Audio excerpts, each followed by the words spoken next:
Hello! My name is Alain, and I would like to welcome each and every one of you to the inaugural episode of Eternity Fragment. It is going to be a limited D&D series inspired by Final Fantasy and the Golden Age of JRPGs.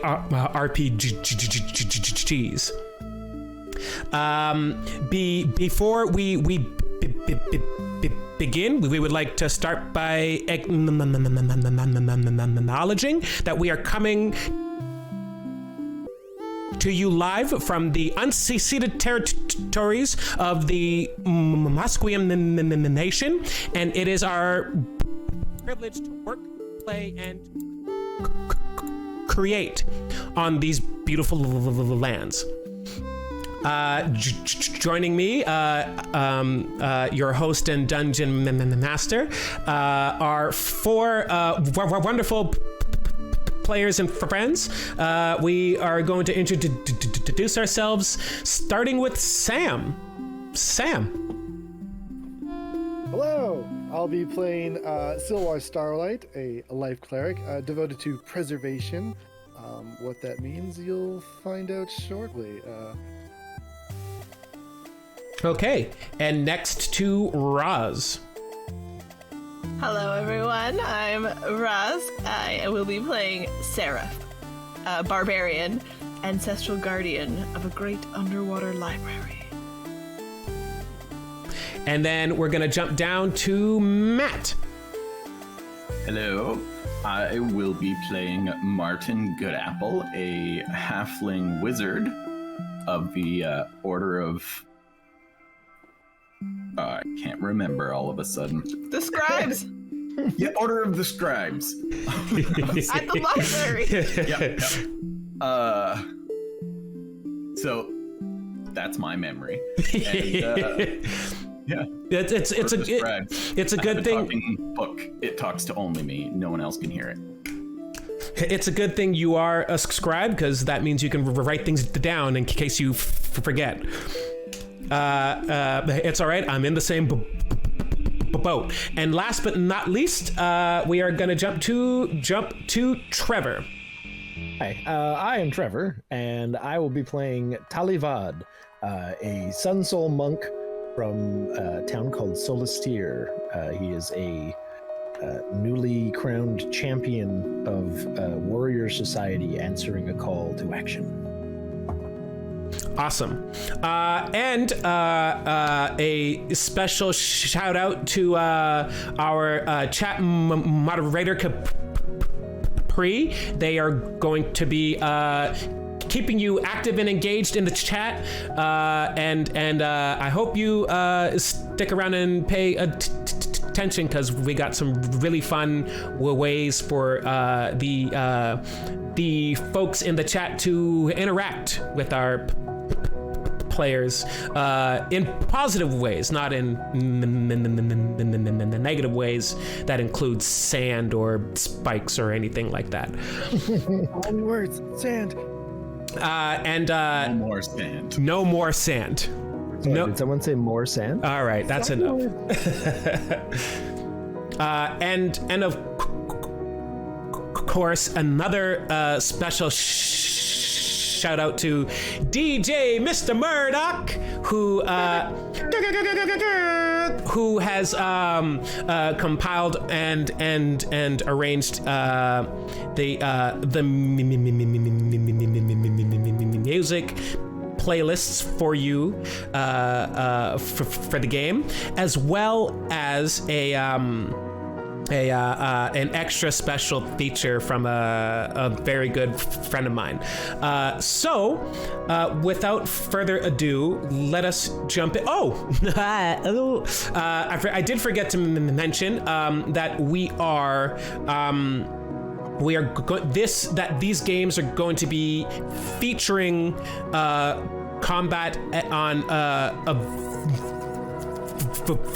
virtual game simulator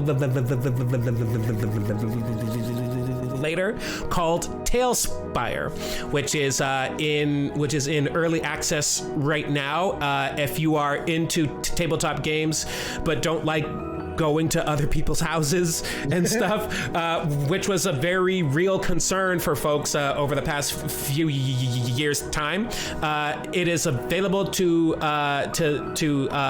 buy and experiment with on Steam. So we insist you go do that. They just included a feature that allows you to import Hero Forge characters onto their tabletops, and that is the coolest thing that has happened to me in a while.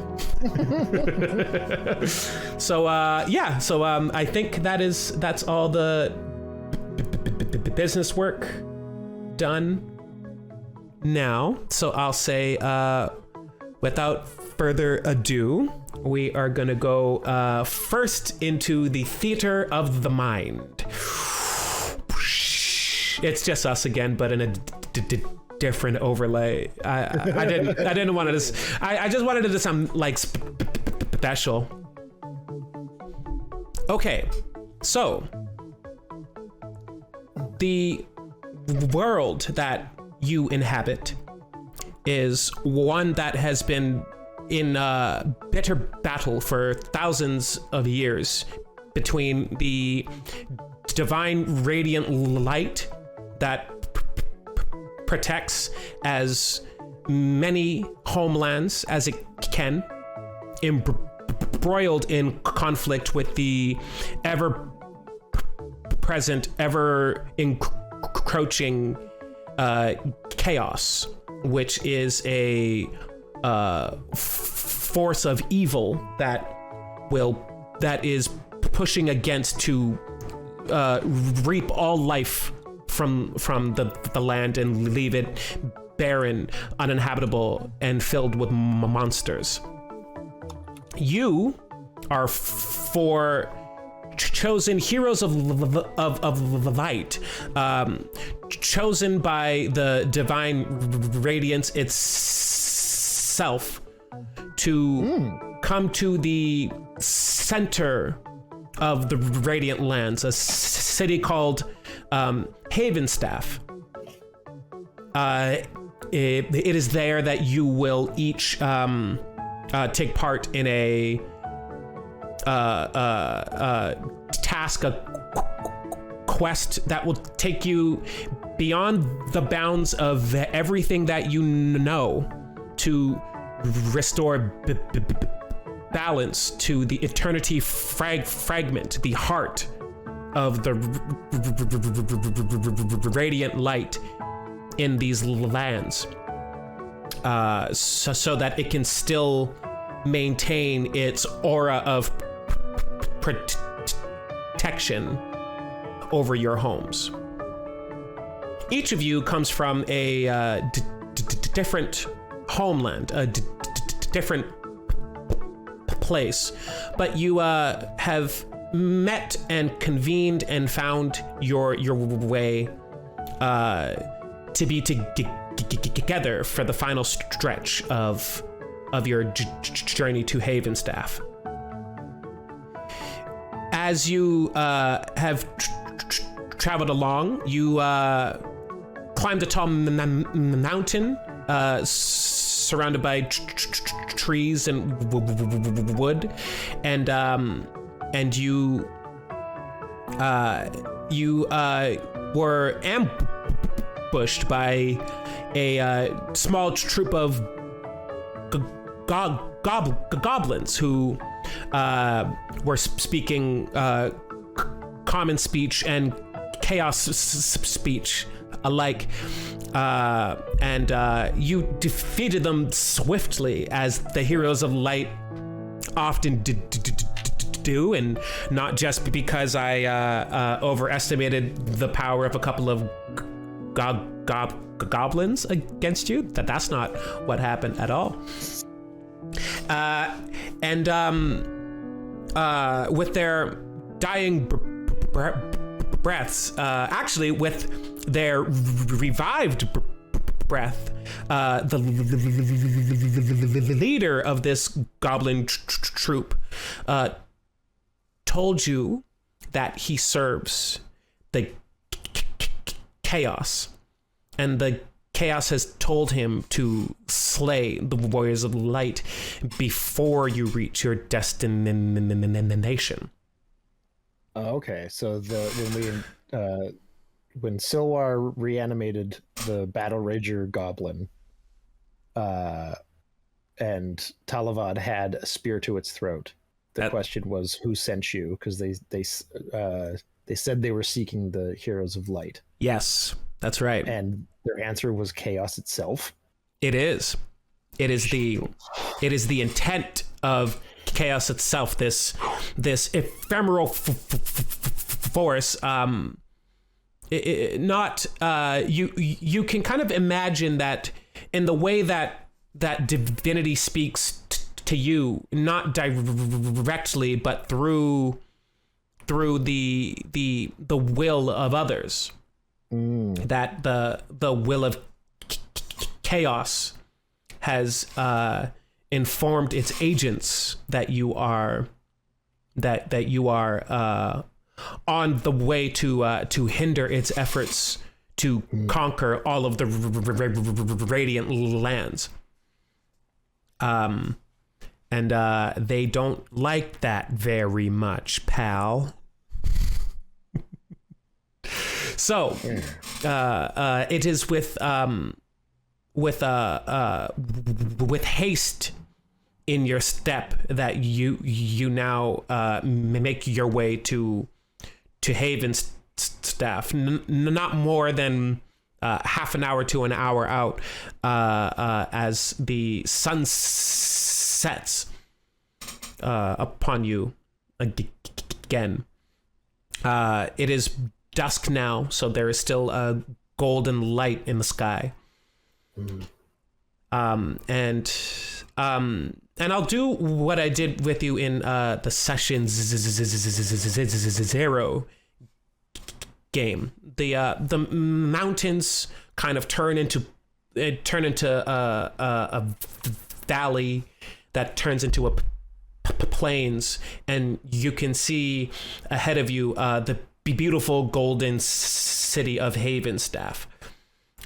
It is a holy city, said to be the site that the holy radiance first shone its light upon the land and then expanded outward. So and it is, of course, the home to the Eternity Fragment. Meta question. Yeah. How big is the Eternity Fragment? You don't know the answer to that. You just know that the Martin? Can I roll for it? You sure can. You can roll me a knowledge. You can roll me a history or a religion. Both are applicable here. You would have to beat 15. Okay. I'd also like to say that this may have been the most steps in a row that I've taken in the overworld without encountering anything. I rolled a 1. Okay. So, Jeff cards, which gives me a 9 total. Okay, great. So you're pretty sure that no one has seen the Eternity Fragment ever.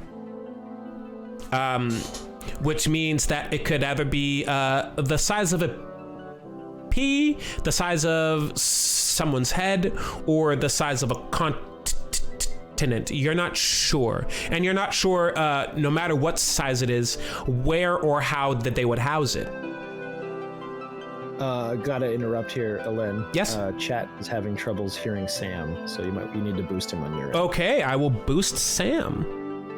Let's see here. Thank you, chat. Let's see here. Will that be a... Will that... Should we talk about things? Sam is talking about stuff. Let's see. Will that be a Discord or a OBS? Discord us. Okay. So let me see here. I can right-click. And you also might want to set your microphone level in Discord a little higher. Set mine? No, Sam might want to set his. Okay, that might be it, because I think I can only affect how well I hear Sam. I've topped him out on mine. And... Okay. Sorry, Chad. I'm also maxed out here, so that doesn't make sense. Uh-oh. Very strange. Uh-oh. Is it the Google Chrome thing again? No, that's fixed. Okay. No idea. Wow. Eat your microphone, Sam. Ah. We're absolutely devouring it. Yep, that's right. what we're here for. That didn't do anything, did it? I can hear you a little bit better, but like, Yeah, I don't have anything on my end going into any of these. weird. I don't know what happened. We also did a sound test before we started today, and this was not happening. Yeah, No, it everything sounded was fine. It was very strange. Okay. Yeah. Well, Shall we continue on while we do some back-end tinkering? yeah. Okay. Onward. So, as you approach the holy city of Havenstaff, I want to ask each of you, what is on your mind? What are you thinking of? Are you thinking of what's ahead? Are you thinking of home? Are you talking with each other or asking yourself things quietly? I'm super intrigued to see Havenstaff, because if it is a holy city and at its heart is where the Eternity Fragment is, my entire tribe is dedicated to the preservation of light. That is their sole purpose, is to create living weapons that protect the light. So this is like a sort of a sacred experience that's about to happen. Indeed. You've heard the stories from your teachers and those who raised you, and the occasional, the very rare traveler or pilgrim that came to your very rural home of tales of the majesty of Havenstaff, and as it like glitters on the horizon, you are confident that they may have undersold it a bit. Martin, what's on your mind? What are your thoughts here? Well, I mean, all that you can really see, I look like I'm just walking and talking to myself, because really all you can hear is my side of a conversation with Fiona, my spellbook, where we are discussing, how a continent seems probably too large, but it would be really cool, like, if it was the size of a small nation. Yeah.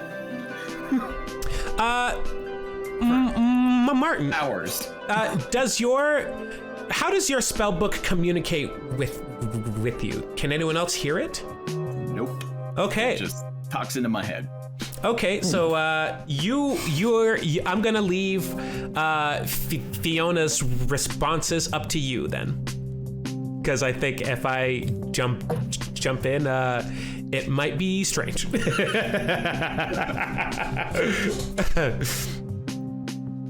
I'm of course watching this, and as a defender of the scribes from the Athenaeum of Azantris, the great library that Martin is a, valued scholar at, and as his protector, leaving the Athenaeum, I am really concerned about how this little halfling is going to present in this holy city. And so as he wanders and chats to the book, and obviously is having a conversation with the book, I'm just keeping an eye on it, and I'll just be like, Mr. Goodapple, I just wanted to make sure. Are you meeting somebody? Like, do you know somebody in the city? I mean, not personally, but I'm sure that there's a good library in any good city. Okay, so you don't have any particular contacts, though? Like, you're not meeting somebody that you already know who kind of knows you, knows Fiona, and a little bit about what's all going on here. Like, if you don't have a particular friend in the city, I think we should really, maybe let others in the group introduce us. Oh, but I'm really effective at introducing myself, and Fiona, and how we function as a duo. Mm-hmm. I love Fiona, big fan. Mm-hmm. As you know, she says she likes you too. Oh. And I just think, like we talked about on our last adventure, that you would, let me lead into the city as representatives from the Athenaeum, where I clearly am wearing the symbol of the greatest library in the world. Wow. Okay. It'll allow me to, look around more. Maybe there'll be books. Well, if you were looking for books on religious scripture, you might try the church. Yeah, churches have some decent books sometimes. I've definitely gone to the odd church or monastery or temple or whatnot and looked through their archives. They're they can have some pretty good stuff. It's not all religious stuff. They just have good copies of important books and everything. So whenever I go into town, I look for libraries. I look for religious centers. Obviously, I look for bookstores, both new and used. And so I have my days planned. Well, when we were living on the street before the church took me in, often we'd have to deface certain books in order to get by. You know what I mean? Oh, that's a shame. I don't really know what you mean. I mean, maybe you're talking about maybe you had to rip pages out to wipe yourself after going to the bathroom, or maybe just burning them for warmth at night. I guess that, or eating the leather. That could be pretty cool. But no, we didn't. I guess you can boil it. I've heard of that. Yeah, boiled leather. You can eat a shoe. It's great. I mean, I know that boiled leather is technically a different thing, but you can soften it up, and you could eat it if you really needed to.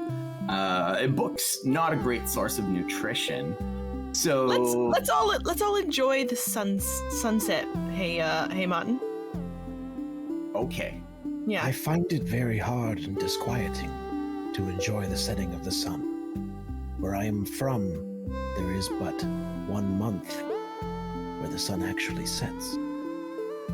It's a good thing you're an asthma like me.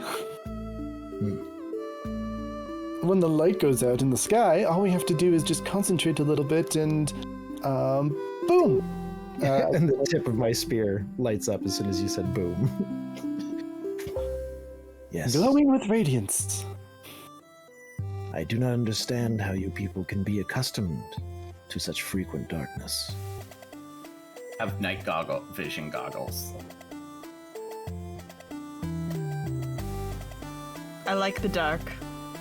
As you she's speak, as you speak of the sunset, you see that in this world that you're in, that the sun actually takes longer to set than what you and I, as human beings on Earth, might expect. It's almost as if this is just a pre-rendered background that you're walking in, or something like that.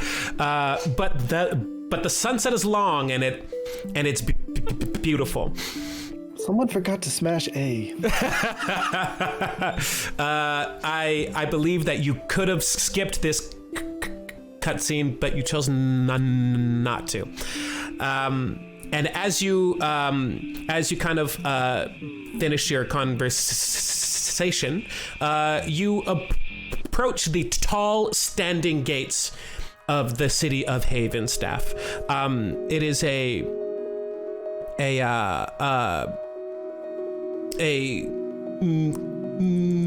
mixture of different polished stones, cut and carved into massive slabs that form this gate.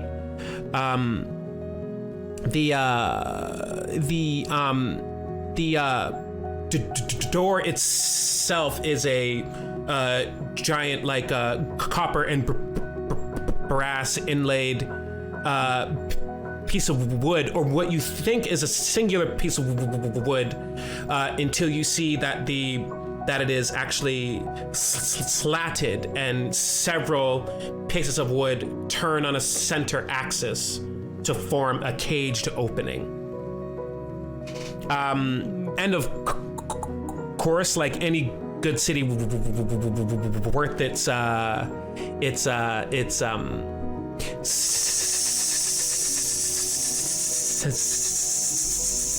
citizens and its treasures inside, there are parapets with hidden royal guards, and rather not royal but holy guards, and holy guards at the front who see you approaching and raise their hands. Halt! Who goes? I walk forward. By the grace of the flame?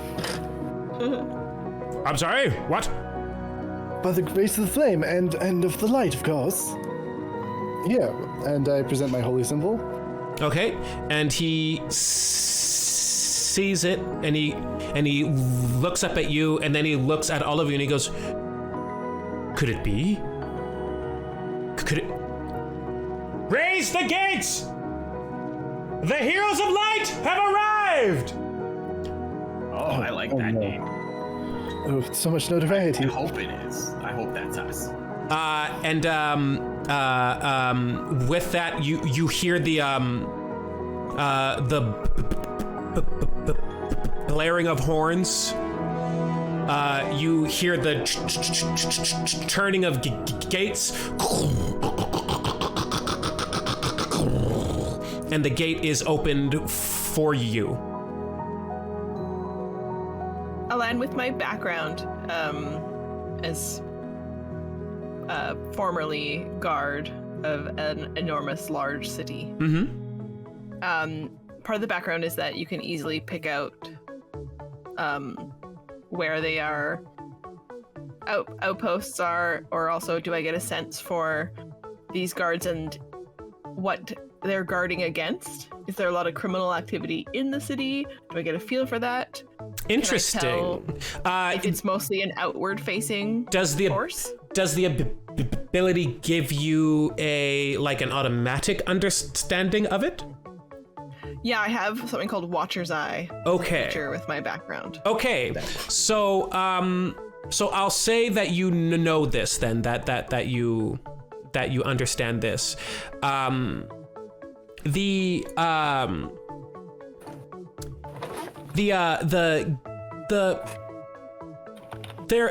comes a time in every young man's life. There comes a time every generation that passes that the that the power of the radiant light begins to wane, and the chaos begins to wax. That's when the heroes of light are chosen and summoned to this place to help fight off whatever it is that wanes the radiant light. So you would understand that the gates are closed due to increased monster attacks or increased agents of chaos making their way further and further inland, which you yourself encountered in the mountains. Sorry, yes, go. So the guards have opened the gates, and they have stepped aside to allow you in. The head guard who first stopped you says an escort will be with you shortly in order to usher you to the Temple of Havenstaff. You should make your way there first and check in, of course. Thank you. And then an honorable position guarding the Eternity Fragment.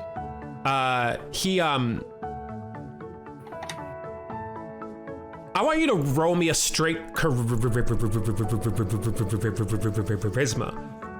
check here. Straight charisma. 15. Okay, he's like, oh, thanks to that. I mean, that is. Yes, of course. It is by the will of the divine light that I stand guard here. It is. I wouldn't have it any other way. But thank you so much. That means a lot coming from a hero of light. Yes.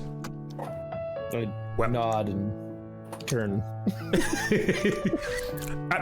If you uncomfortable. As you turn and walk away, he's like, if you need anything, just let me know. Ah, yes. Thank you. Yes. Right. And with that, a guard from the temple itself comes and says, "Heroes of Light, I bid you welcome. We will make way to the temple with haste. You are early." Oh, early's good. Perhaps we'll have time for supper. Indeed. According to whom? Well, you're supposed to be here a day from now. A day early? Yes. It is quite good thing that you are. The gates of the Eternity Fragment haven't opened. Are arrangements for our stay already? Oh yes, of course. You will be staying in the dormitories next to the temple, but first we will bring you to High Fragment Keeper Aeolus. Please come. And with that, this guard and a small contingent of other guards escorts you to the temple itself. As you walk through the city, the white stone and the brass inlays of everything, it makes even the lowliest of homes feel important in this place. And as you advance inward, the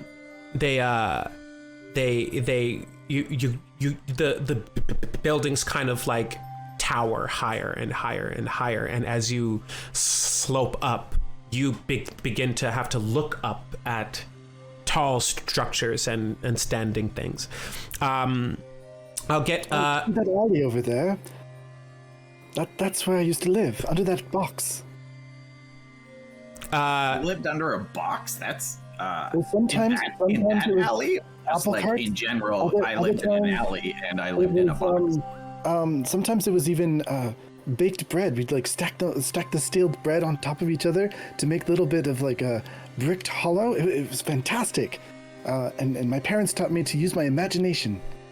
Wait, you made walls of bread? Oh yes, and then they would melt. Doesn't In the seem rain. like it would keep the rats out. Well, it would attract them, and sometimes it'd be a tasty dinner. Okay, yep, I can see that. Good thinking. I like your planning. Do you have any other sort of like urchin knowledge that'll be of use to us? Since you were destitute as a child. Well, it wasn't long after that my parents died, and the church took me in. So that's about where my experience ends, and my godliness begins.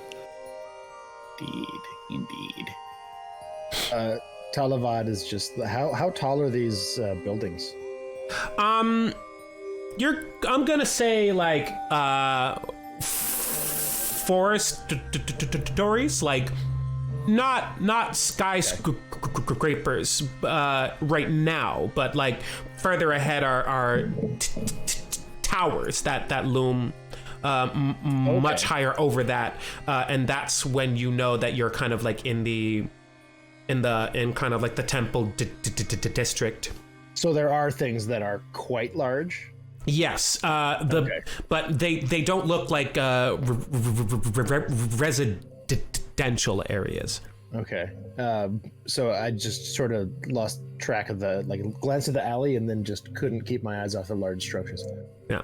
I have never seen such large man-made buildings. Other races made them too, and Very women. much so. Yes.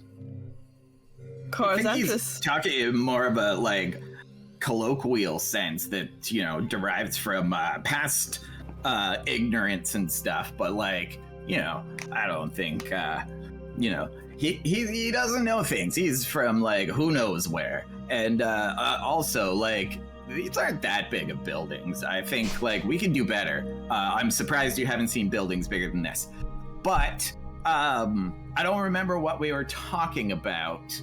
So Bread, I believe. oh yeah, bread walls doesn't really Yeah, seem our daily that bread. cool. There's gotta be like so many other things in an alley, or just around the city, or outside the GM, city. do or I kind of just like pat his shoulder, hoping that it will calm him down a little bit, and slow this just info vomit. But do I notice any fountains on our approach? As you the closer you get to the temple district, the more kind of sights and things like that you would see. Yeah. I'm really interested in the two Asmars and what they have to say about their experiences, both, knowing these streets and not very much not knowing them. But I'm trying to veer us on a path. I just really want to run my fingers through the water of a fountain as we walk towards this. If I can find any place just to Oh yes. let water Yes, get yes, to yes. my skin. Perhaps you'd like to see the pool of 1,000 tears. I would very much like to see that. It sounds fantastic. The guard says it would be a bit of a deviation from the Oh, I know a from our shortcut. path. You said you're from here. Uh-huh. How old are you, Silwar? Silwar is 23. Okay.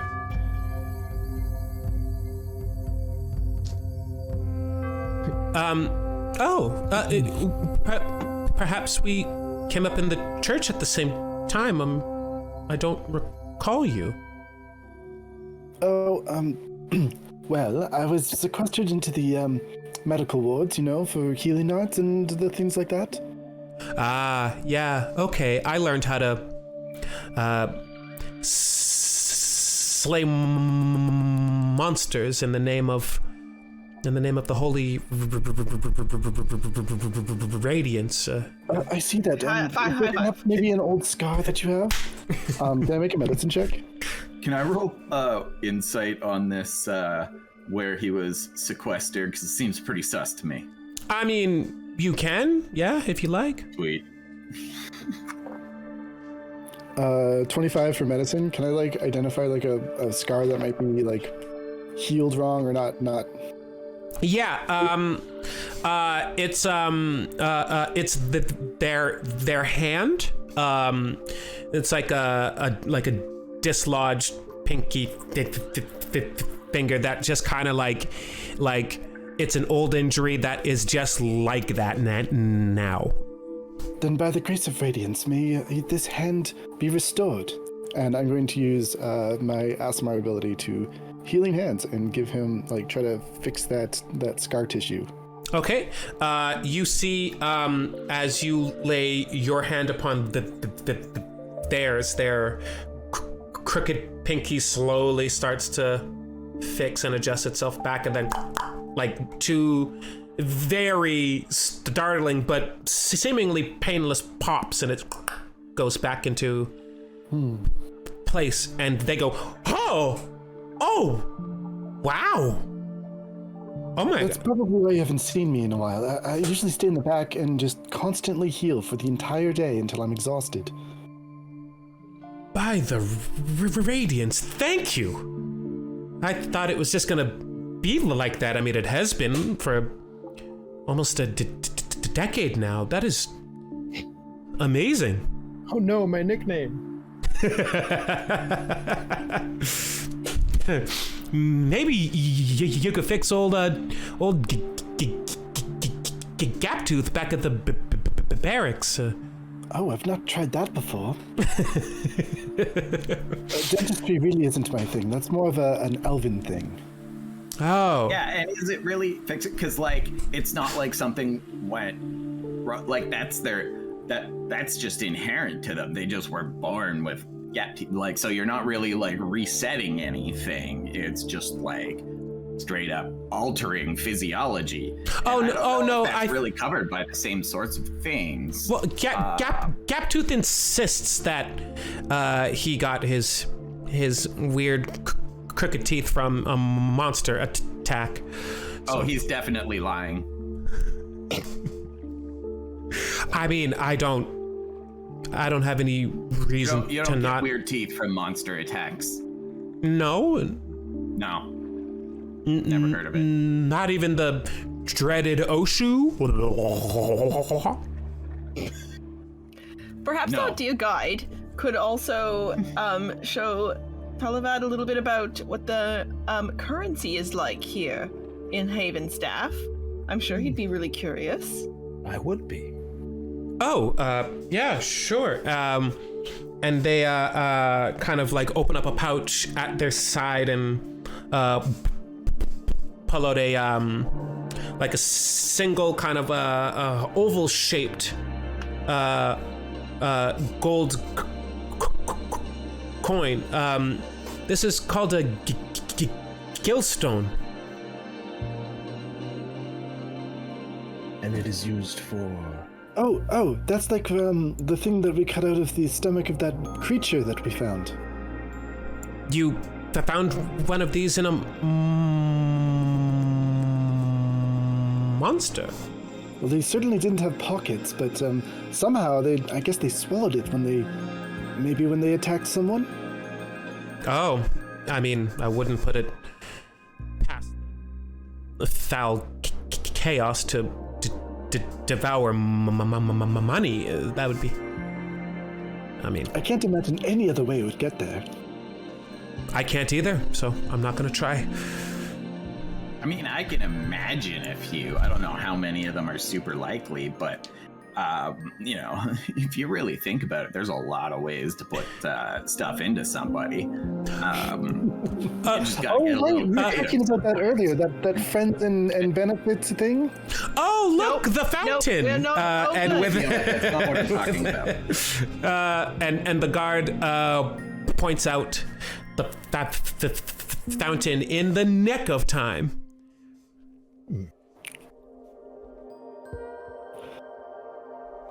It is a Pool of Thousand Tears. Yeah, it was constructed. Well, I don't know. It's been there since at least I've been in the city. I think it's been here forever, but I don't have a very good idea of time. Silwar, you lived in this place. Tell us what the Fountain of Tears looks like. Yeah, as you are looking at it from all sides, you can see that it is symmetrical in the way that it curves about, and that there are thousands of little faucets in it that shoot out water into almost like a fine mist at the bottom. And then as you go up, you can see that it starts to cascade off in bouts of little droplets, that it forms tears, and they're beautiful like silvers the way that it reflects off of the light. So it is not filled with tears. It resembles them. Yes, the water's quite fresh.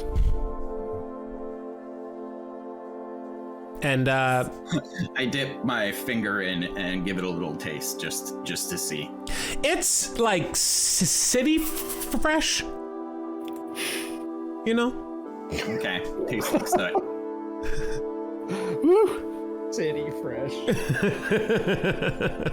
Silwar, you think it would be rude for me to put my feet in here? Oh, well, I wasn't allowed to bathe in here as a child. Something Yeah, about but a that was fine. you and you're a child. Just go ahead. No, it's okay, Mon. You're a Mon, good water person. You should I just... I'm sure if you have 5 gil on you, you can just give it to some of the guards. That might be. Oh my. No, all good, Silwar. That's why I asked. So I will instead. She reaches out a hand. She's 5'10", and she has this blue-green skin, and you can see that she just touches the water. Her, gills, a sense that maybe she's about to finally dive in, but she's not. There's just a disappointment that ripples through her skin, and instead she just lets some of the not so fresh city water splash across her hands and up her arms. And you feel like for just a second, even a fraction of one, that the feeling of mist right before you step off of land and into the waters of your home, and that feeling doesn't last this long. It normally doesn't last this long, because normally by now you are completely submerged and diving into the depths towards your home. The only underwater haven protected by the radiant light.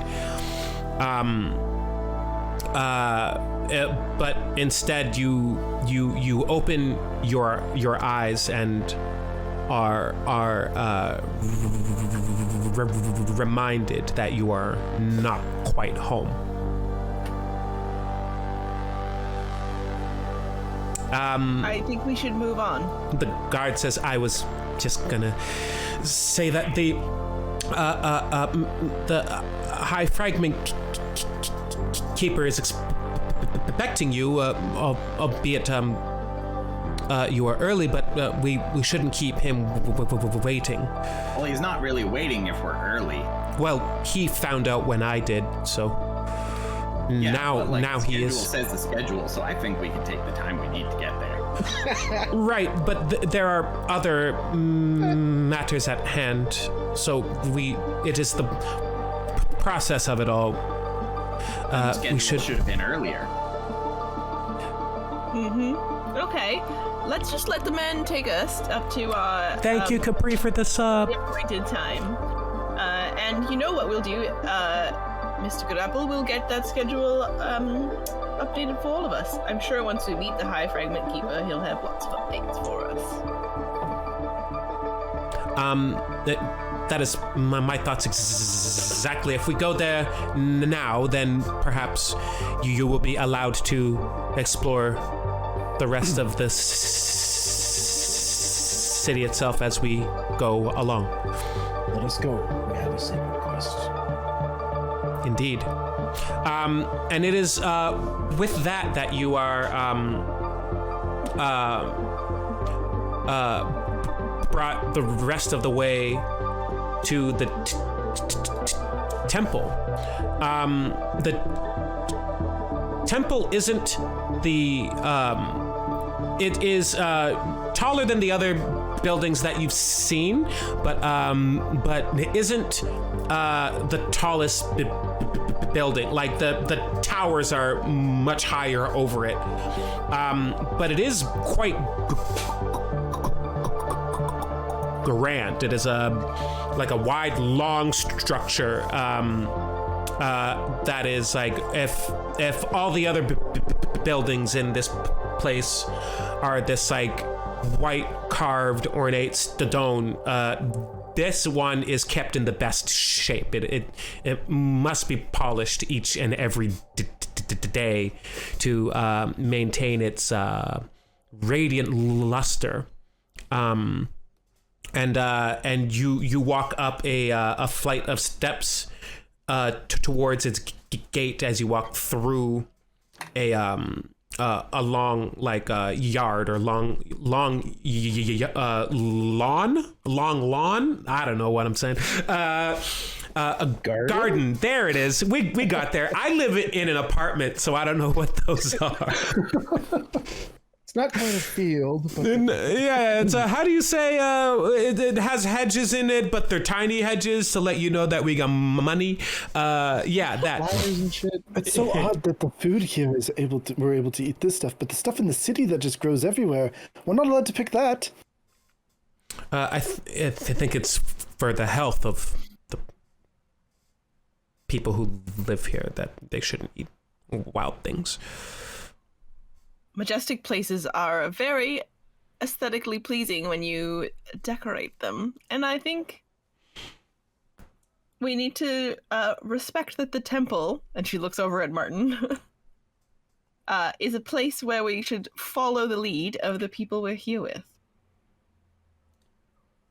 I mean, I guess if that's what you... Are you insisting on this? I think you can be yourself, Martin, but, you know, like we talked about. Be yourself. If you like, I could make you look like the temple. I can look like a temple? Oh, yes. You can shine with all the radiance of this temple. I can do that for you. I mean, that doesn't make me look like a temple. I just look like a glowy person. That's not what the bards say. They say your body is a temple. Well, bards are known for overstating things a little bit. Like, it's really kind of a dumb idea. Oh, well, fair enough. Okay. If you ever feel like looking like a temple again, just let me know. Okay. I mean, I'd like to glow. That sounds fun. Oh, that's simple. I can do that. Oh. I'll make you glow. Excellent. Hark! Yes, indeed. Hark! We have a new subscriber. Thank you, King Daddy Jamie Chan, for subscribing. Yes. So, with that, your guard and escort knocks upon the gate of the. Rather, upon the high, tall door of this of the Temple of Havenstaff, and it immediately opens, and they stand aside and bow as you are allowed to enter. Taalivad bows back. Everybody bow. Just like this. Everybody One hand in front of you. Half dip. And it is with that. Martin bows, and it is surprisingly accurate. Like he has done this a lot. Why is that so surprising? He doesn't really look like somebody that gets into places where he's expected to bow. Ah, okay. And, bowing is more social than his skills normally allow for. Serif does the bare minimum to be polite.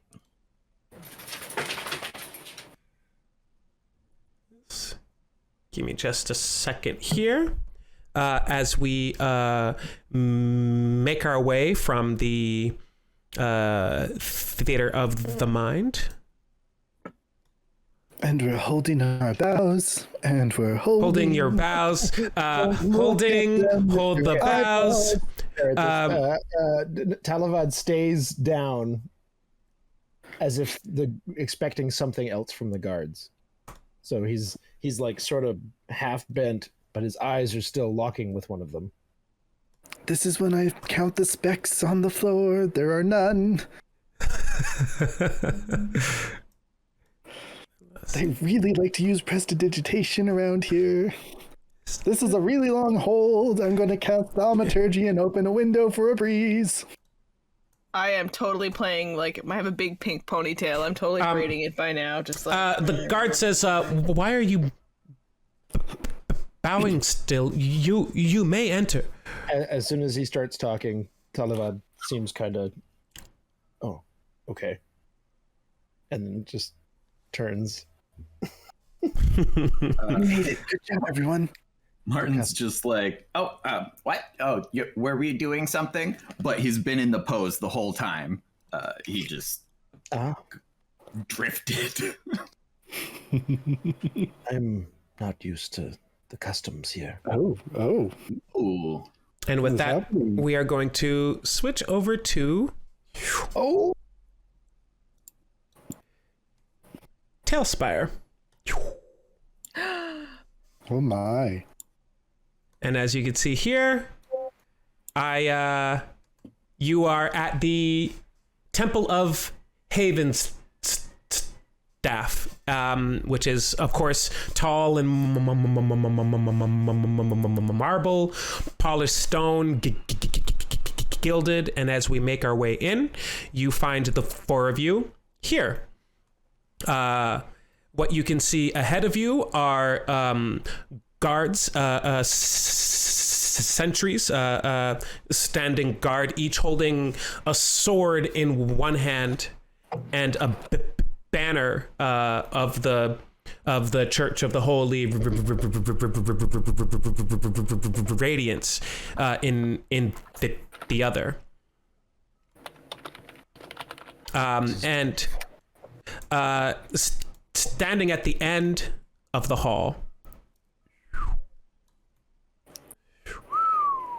is a finely dressed, older-looking half-orc, who you can only assume is a high fragment keeper Aeolus. And he says, "Come, please. We must not keep the warriors of light waiting. Please come." what do my boots sound like on this floor, Alain? They are made for walking, and that is what they do. And each step is as you make your way into this very echoey kind of holy chamber. Taalivad just keeps advancing forward, but like looking around, sort of not in a hasten, even though being beckoned forward. just really taking in the surroundings. It is a lot to take in. It is it's lit up in a way that that allows the firelight to dance along the walls, the polished walls of this place, and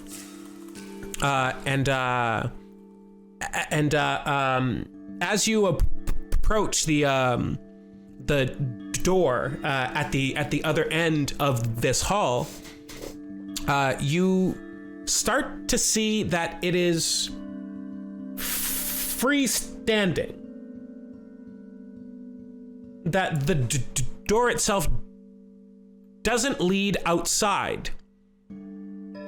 It's just a door built into a wall, standing on its own. It is significantly taller than the door that you came in.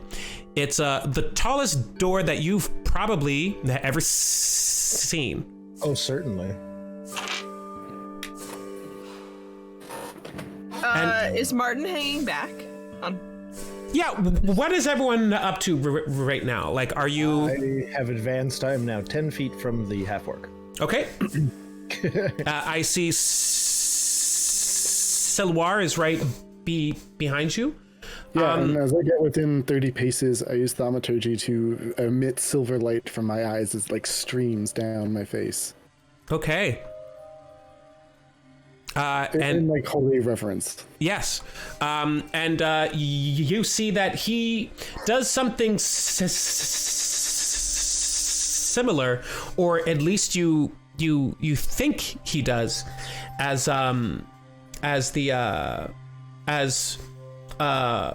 holy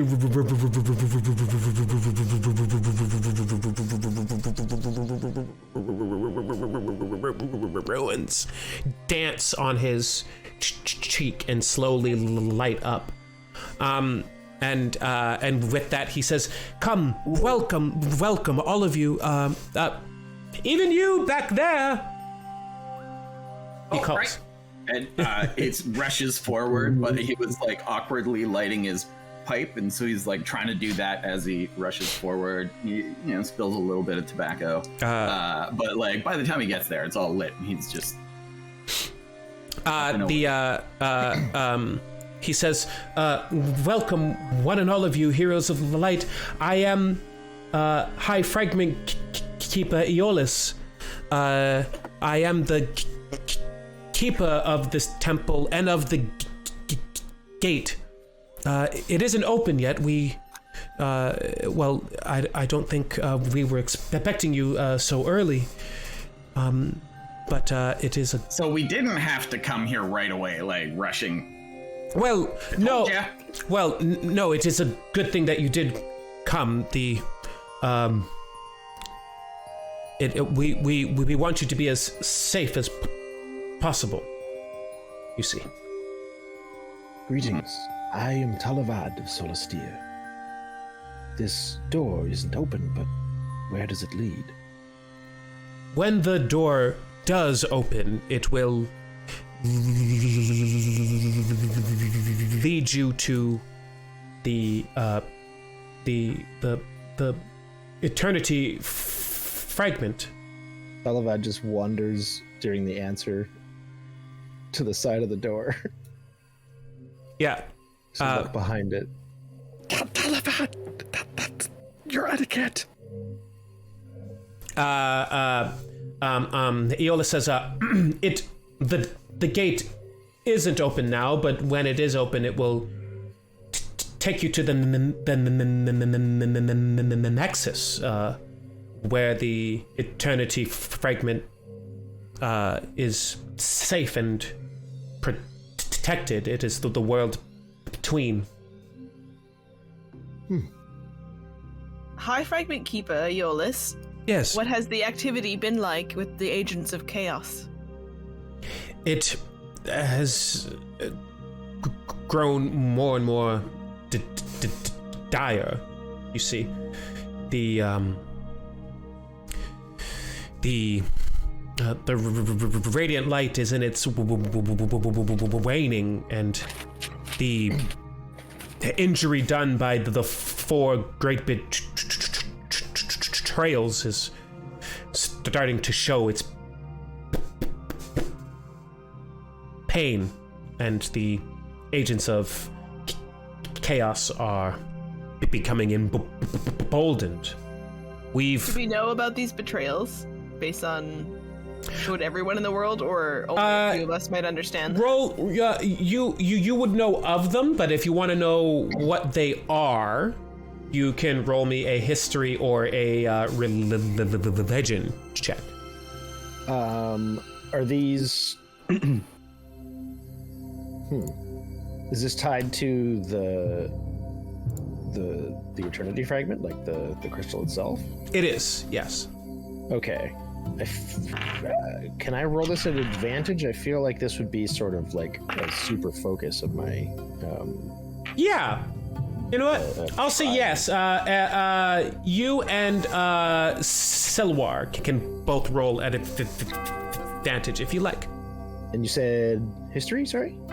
History or religion. And that's your first nat 20, baby! And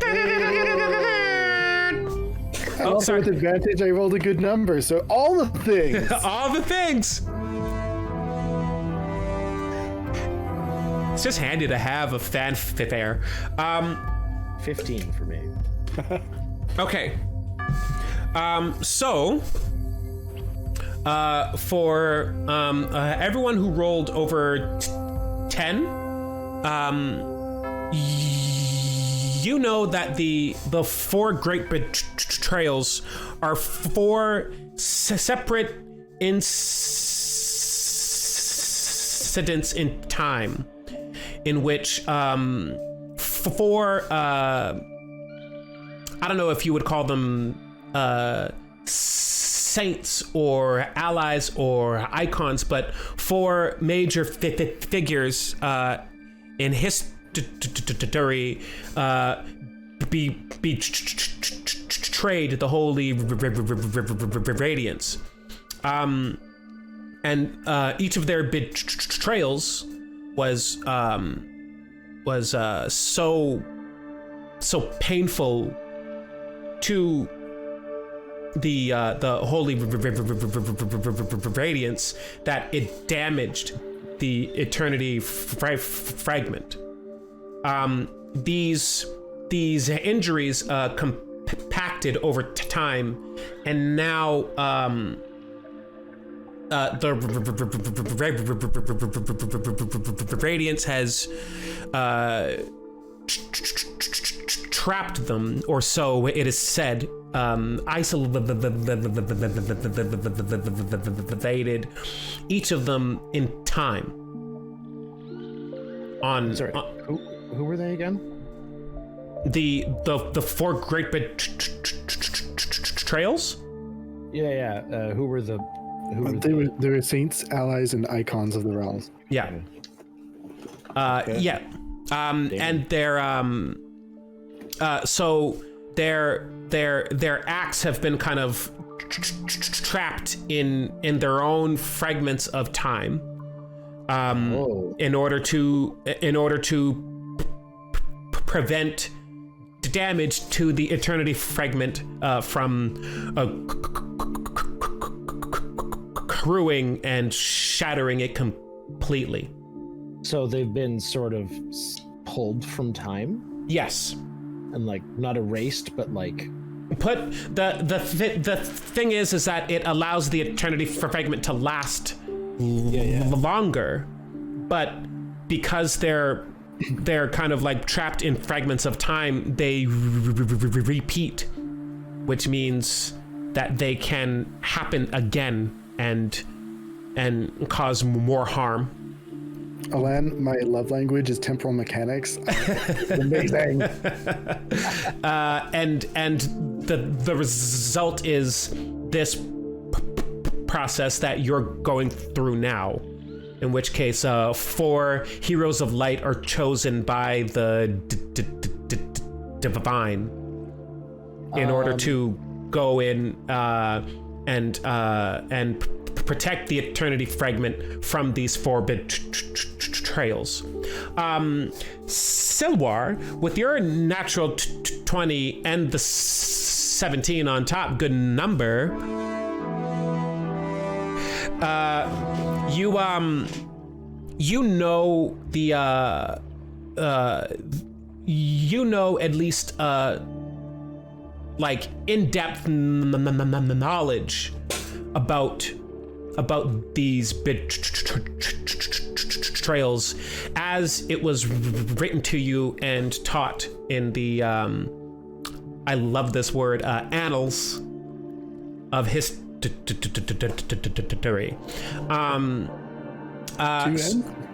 You damn right. I'll put extra ends on it if I have to. So what I will say is that as you encounter these memories, these like fragments of time, you'll know everything about them going in. So you can mark that down as a benefit.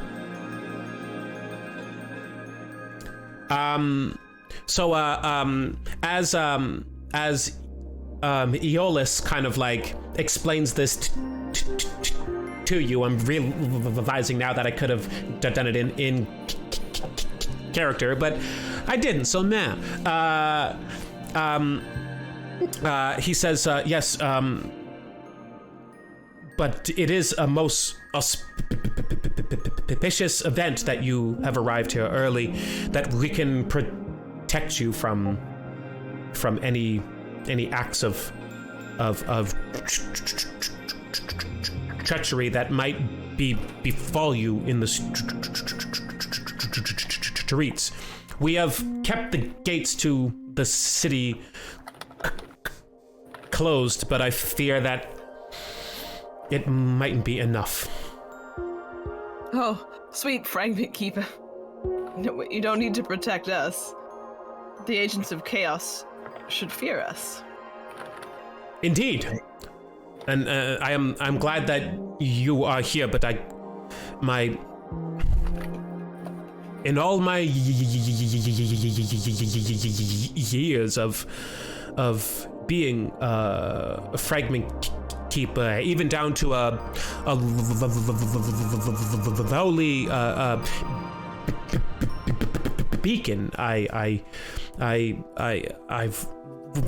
waited long for this day to come, and I forgive me for being overprotective, I suppose.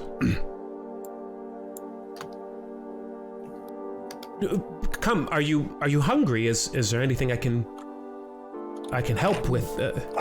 Yes, we would enjoy supper.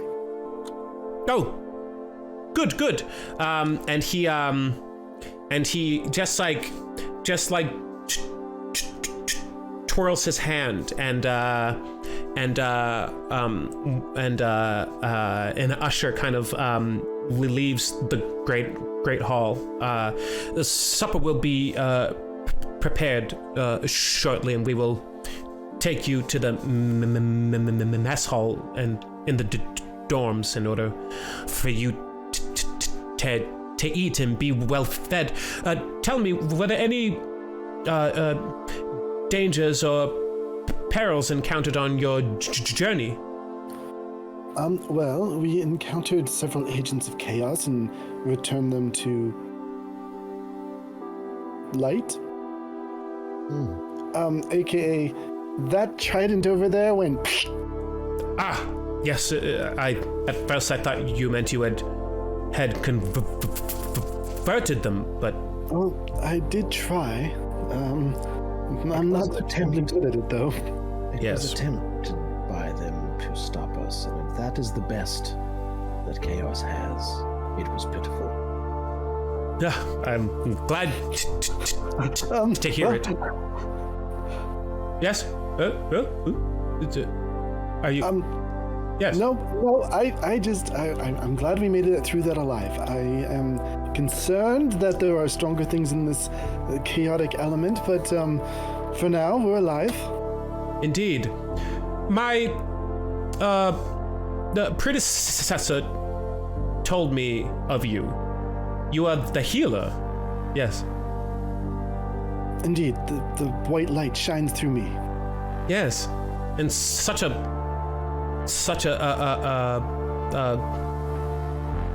odd place to find you.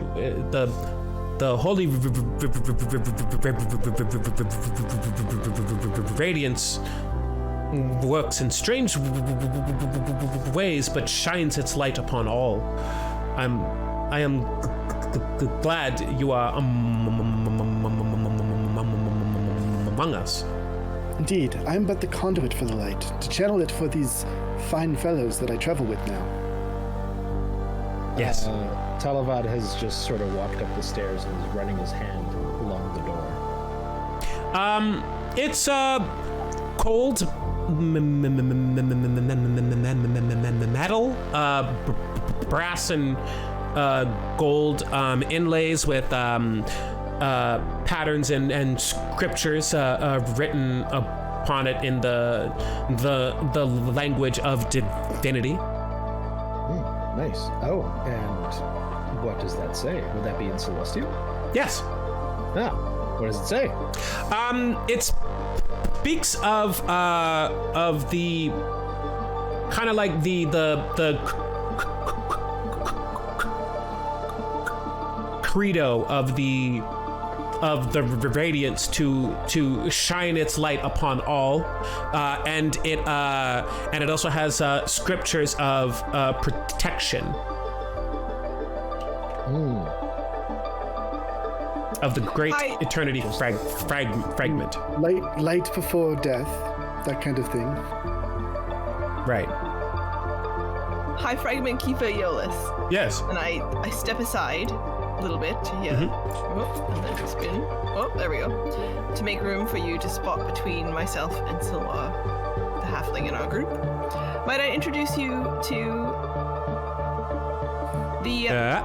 sorry, I'm there we are. Yes. Might I introduce you to the great scholar sent from Corzantris from the Athenaeum itself, Mr. Martin Goodapple, and if there is any information who's already been provided to you by any of your other scholars here in the city itself, I think we'd like to have him review it tonight before anything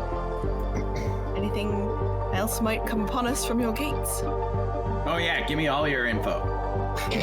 You can just see her as she turns to look at him, just like a little like in her mind. She's just like, "Oh my god, please don't fuck this up."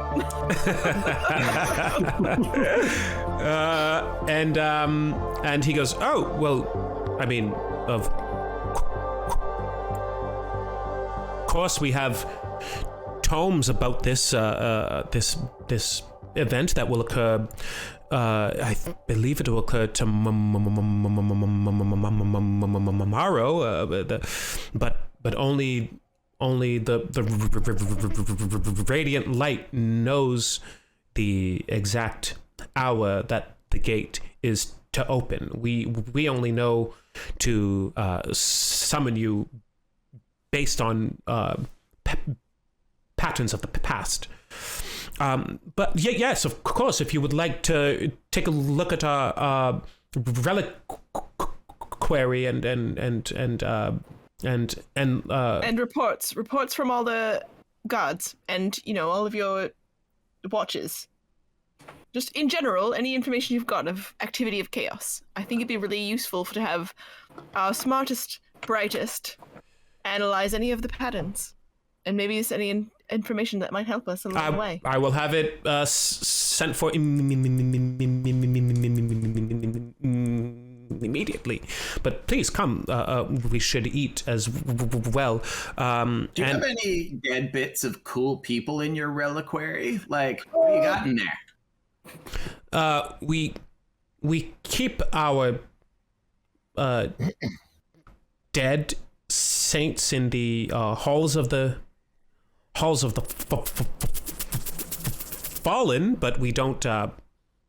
We don't got, like fingers and toes or like a collarbone or something from like people in there. No, I just lots of places do. It's never mind. Carry on. I wasn't even here.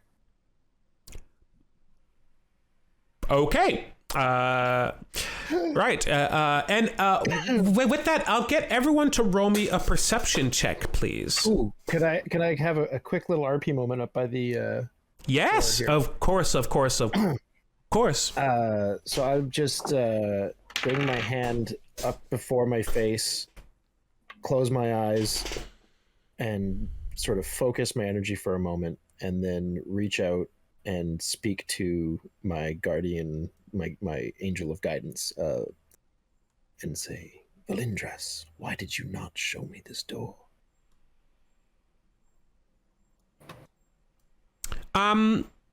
You don't get a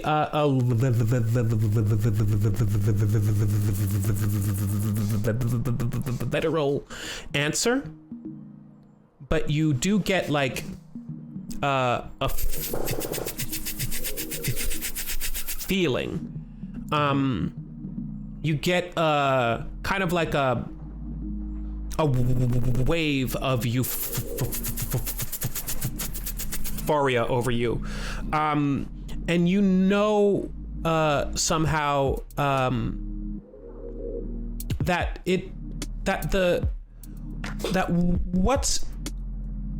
this door itself is inconsequential. It's what's behind it that is worth protecting. And with that, I'm gonna get each of you to roll perception checks, please. 25 for Silwar. Okay. 25. Bingo. Okay. 17. Good number. 9. I haven't rolled higher than a 5 yet. We'll get you there. You're saving it. Yeah. Yeah. Okay. Natural 1, baby. Natural 1. No. Woo. Okay. I love it. I love it. So, I'm gonna say that Serif, you are so kind of like deeply ashamed of what Martin is talking to Aeolus about. That every time he says a thing that you feel like might be like ill-mannered, you just like cringe, and he just keeps saying them, and it keeps like stacking, and you kind of like don't realize that you're gonna lose your balance until you kind of teeter over and you start to knock over one of the standing candelabras, and you kind of like clumsily fiddle with that. Roll me a dexterity save, please.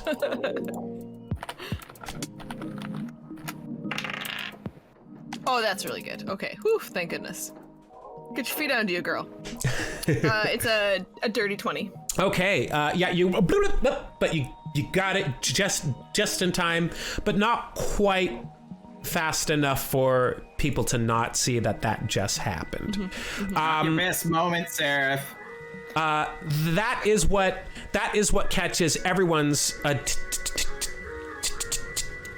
attention, except for you, Silwar. You see in the light of dawn, in the light of the setting sun that is spilling through the tall windows, a shadow passes over the floor, but it is quite high up. You wouldn't have caught it if it weren't for your high perception.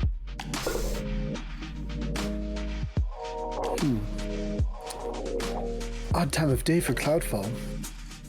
And with that,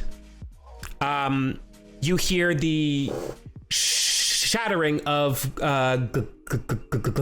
glass and wood in front of you, or rather all around you, as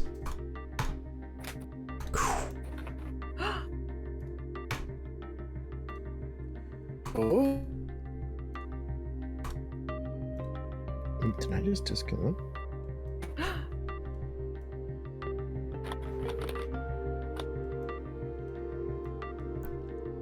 just a second here. Oh, it was weird. Everything went so quiet for such a long time. Sorry. As I thought I disconnected from Discord. you see several black-clad figures, some break in through the window, swooping in on ropes from the rooftops, and others repel in from the ceiling and rafters itself, and they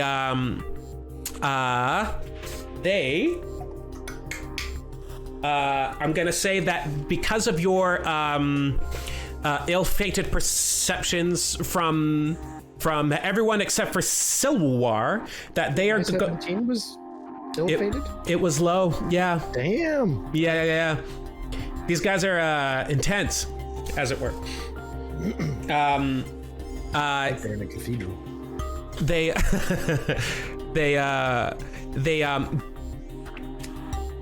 dash in, swoop down, and we are going to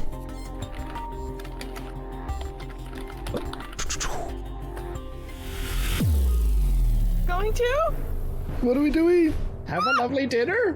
we are going to begin the battle. So, Alain, yeah. human break. Oh yes, right. The looming assassins look at each of you drawing swords and bows, and we are going to find out what happens in combat when we come back. We are just gonna take a quick 10-minute human break now, folks, and we will be right back with more Eternity Fragment. You guys having fun? Hell yeah. Yeah. All right, we'll be right back.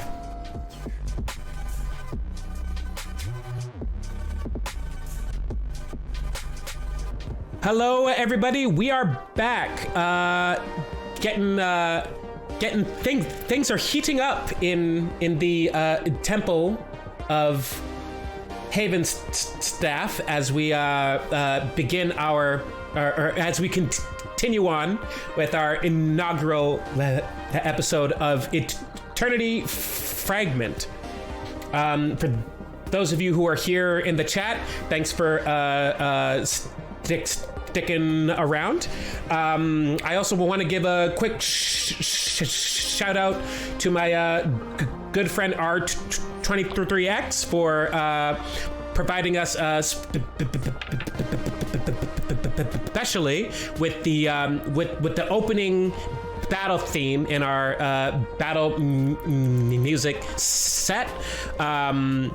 He's an incredible musician who makes Final Fantasy and JRPG inspired music, and it's really good to have friends like that. So please go check out his work. I insist. So where we last left off before the break, our four heroes of light had made their way to the Temple of Havenstaff a tad bit early, where they were told about the kind of the legacy of what is asked of a hero of light, to defend the Eternity Fragment and the holy radiance inside of it. And just as you were about to get settled in, the four of you and the high keeper of the fragment, Aeolus, were beset upon by a league of assassins. And it is there that we are going to jump back in. And boo, boo, boo, boo, boo. Here we are. So, each of you is in the temple, and you have at your back 2 archers. Beside you and in front of you, 1, 2, 3, 4 swordsmen. And they got a surprise round on everyone except for Silwar. So, oh boy. Silwar, as we begin in the initiative here, I'm gonna let everyone at home know that we are using custom initiative rules in the game, so it will work a little bit differently. Instead of rolling in initiative and taking standard turns, our players get to choose between taking fast turns and slow turns. A fast turn allows the player to make a move action or an action, and a slow turn gets them a regular D&D round. But you'll see how it works as we jump in, and we're jumping in first with Silwar. What would you like to do? Oh boy, this is not looking good. Bad things are happening, so let's protect as many people as we can this turn. Okay. With this. Are you taking a fast turn or a slow turn? Gonna take a fast turn. Okay. So that I can set this up and not move, but I'm just gonna do this one thing. All right. I begin to like trace through the air, and as my wingtips like touch again, you see like the light beginning to shimmer through me as I go, construct of life, be brave! And I summon a massive radiant guardian around here. So these are spirit guardians, and it's going to be in the center of the room. I'm going to designate my allies as friends, and all the enemies are going to be in trouble. Okay. I don't know if I have an icon to represent that, so I'm going to have to find one really, really fast. Apologies. No, all good. Sam, how big is this? This is a 15-foot radius. I'm gonna try and like angle it around us and like whatever guards I can. So like tip on Martin and then around the guards here on the either side, so it encompasses the. So here, right? Like here-ish. Okay. How do I make it bigger? I think you would take it and then hold it down. Wait, no. Click once. Yeah. And then start moving. Nope. Didn't like that. Oh, left click once and then move your mouse. Nope. No? Left. Oh, there it goes. Yeah, now left click it into place and then, yeah. So it should look like this. Okay, and it will give those allies what kind of boon? How does it help? Actually, it affects the evil in around us. And so the agents of chaos are going to have their speed halved. Okay. In that circle. Okay. And they and when their turns start, they're going to make wisdom saves. Okay. And on failure, they're going to take 3d8 of radiant damage. Okay. When do they take the 3d8? Start of their turn. Okay. Great. Is that your turn there, or do you have any bonus actions? Nope, that's my big thing. Okay.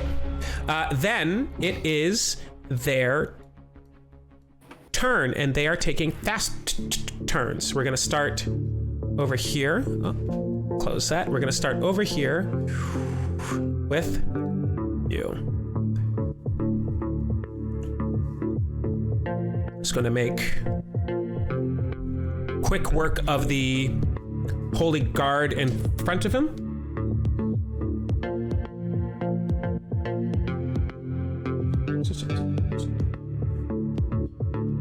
So the first attack is not a hit. Yeah. Suck it.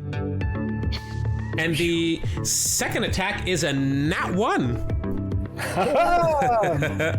Which means in my land, a nat 1 in combat affords the opponent an opportunity attack. Oh, that's cool. And also And scary. in future times when it happens to us. Yeah.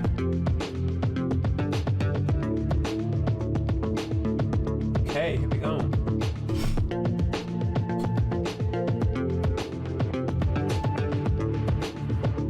That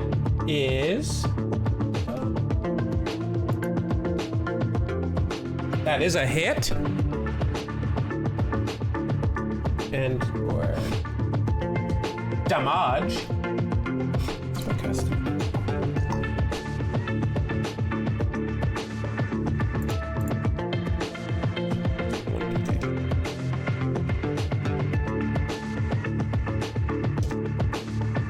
That assassin is going to take 8 points of damage from a retaliatory cut.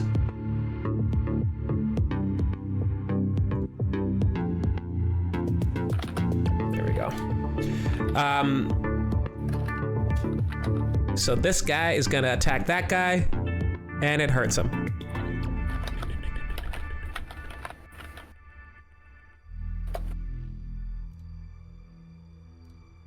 He's gonna go wah, and he's gonna go ow. Okay. You're so good at these sounds. I'm new. Next up will be it's still the assassin's turn here.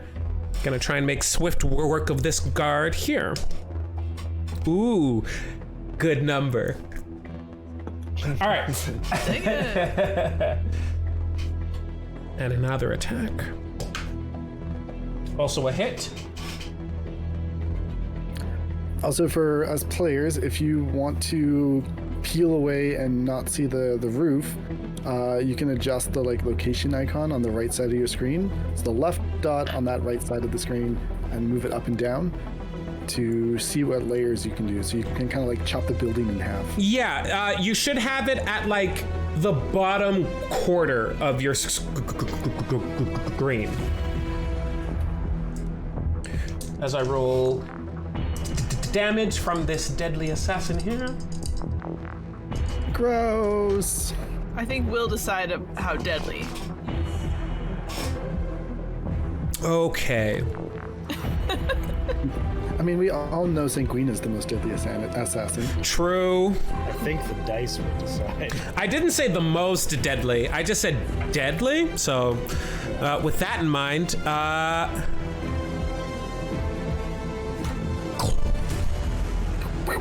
that guard falls slain as the swordsman just and cuts him down. Thank you for your service. Unaware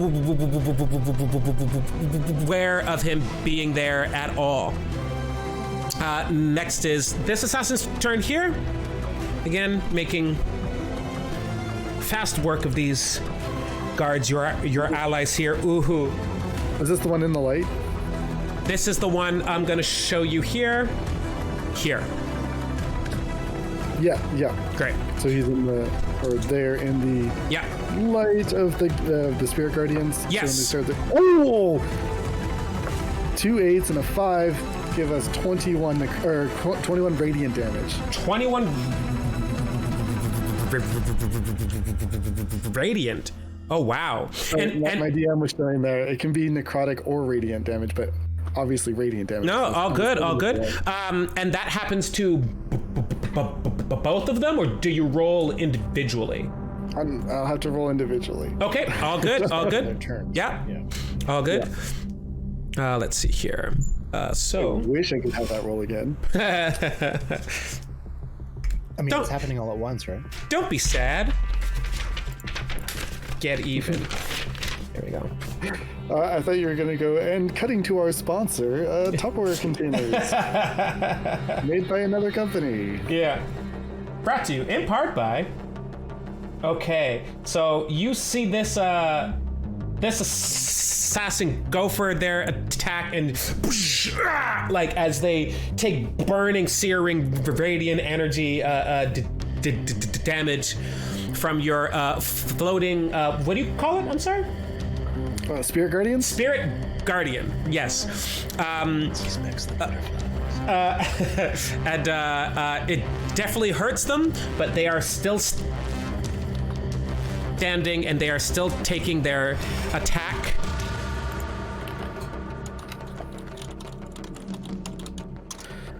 Well, I tried. You did great. Next one.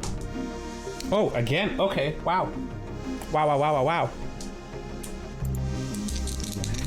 Oh, wow. Wow. Did someone just ignite their lightsaber?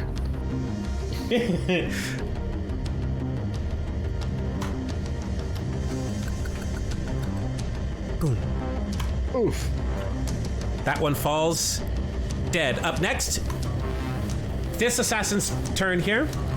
Boom, boom, boom. Please roll your Spirit Guardian's Radiance. That's 9 plus 8 is 17 radiant damage. Good number. Fine.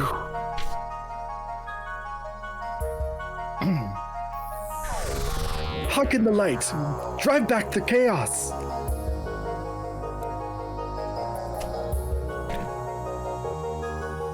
We do some quick maths here.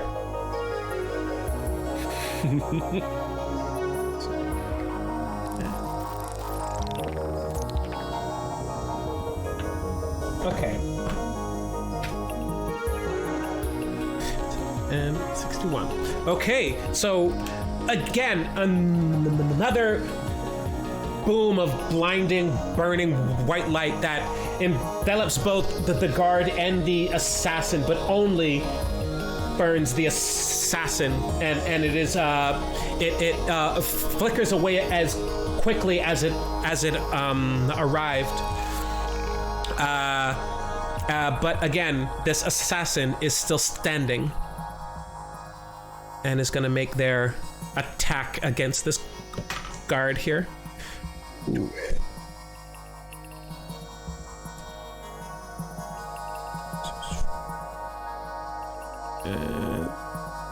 Look out! Okay, so the first attack, the guard manages to just flinch out of the way and guard against it, but they are not prepared enough for the second attack. Oh, okay. That's not good. No, it's not good. This guard takes a real hit, but is still standing and does not look good. Does not look good. Lastly, Your night shall not be forgotten. the archers in the back begin their ranged assault. That is a nat 20. Yeah. Okay, so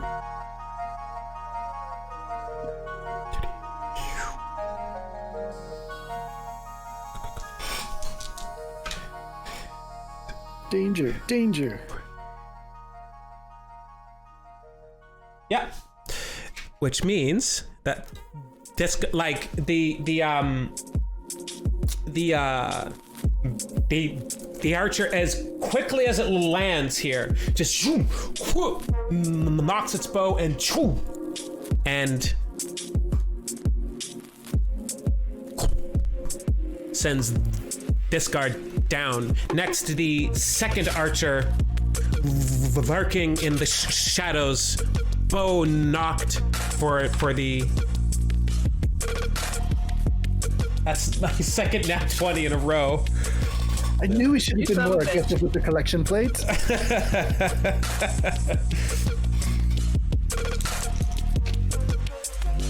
Alain, Look. I'm gonna. Yes? Is this guard within 30 feet of me? This guard here?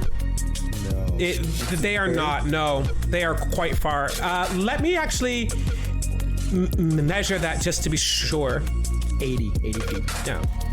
Oh, the one where. Okay. Yeah. Yeah, it's these ones that close. Yeah. Okay. So the ones they're attacking are these far away ones. Yes. Yeah. And that is. Who shoots these guys with a bow right up close? Come on. Okay, fine. They're more than 5 feet away. They don't have It's disadvantage. fine. We learned that yesterday. We sure did.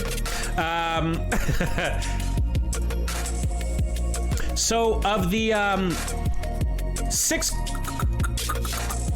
guards, 3 of them are left standing, and that puts us at the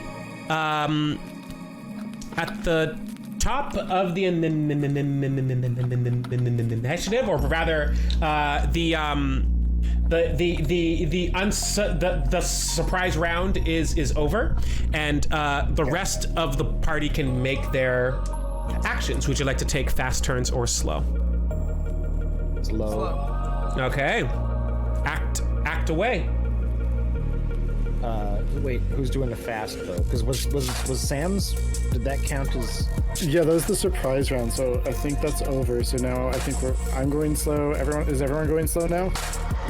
Yeah, I'm slow. Okay. Do the guards get to choose between fast and slow? The still standing ones? Yes, they do get to choose between fast and slow. Cool. Just curious. Gotta go fast. Gotta go fast. Okay, so it seems like everyone's going slow. Okay, the guards are going to go fast. We will start with this guard here, who's going to make an attack.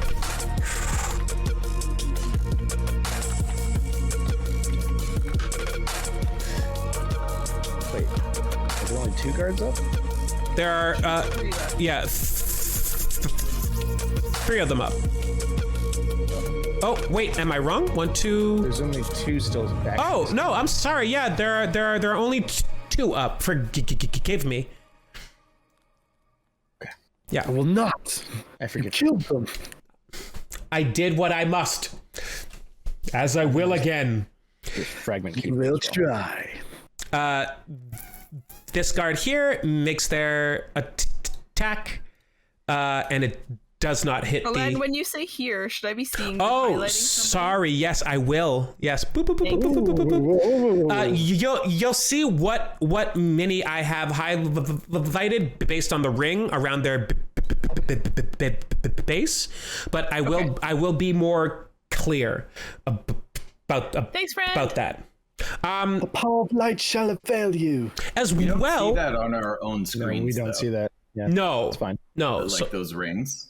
Yeah, okay. We have to be watching Twitch to see it. Got it. Then I will show you like so. Excellent. Each time. Thank you. Good. You got it.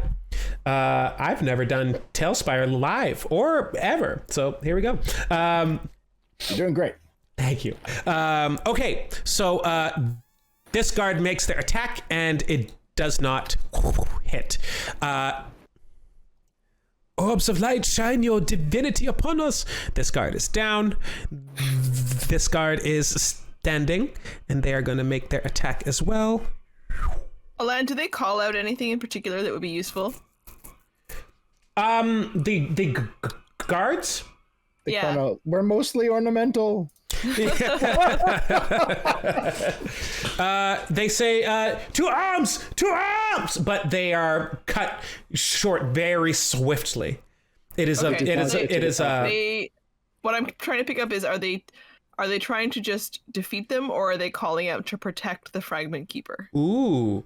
I'll say yes, that they are calling to protect the fragment keeper, and they're calling to protect you as well, but they're not doing a great job of it right now, so. Yeah, I have notes. Okay, so this guard is going to roll their attack. And that is a hit. Intelligence decreased by Nice. 10% every month.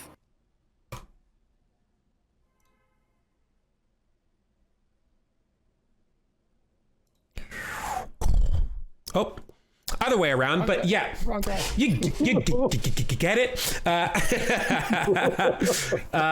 The guard attacks the assassin there, and cuts into them pretty good.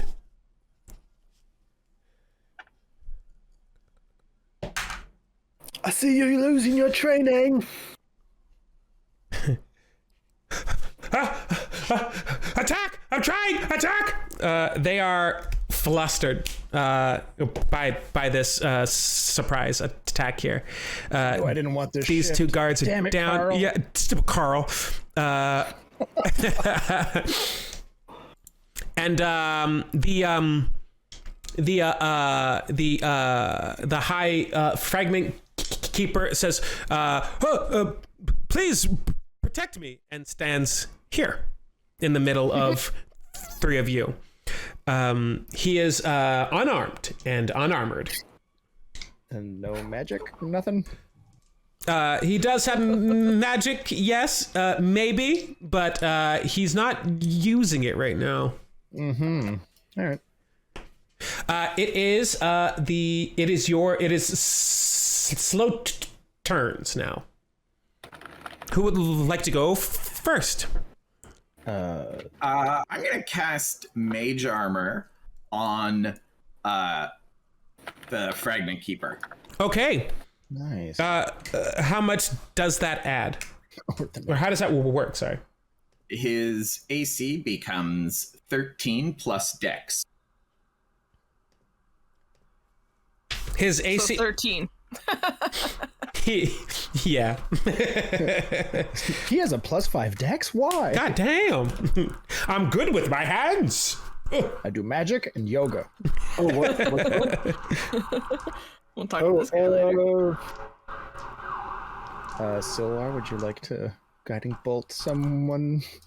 Oh, I still have my movement. Yeah. Oh, word, yeah. Oh, yeah. So, I mean, it was a really silly place to get in between, think the squishy guy was going to stay in front of him. So, I'm going over here. He's like, oh, thank you for protect. Where are you going? No, don't.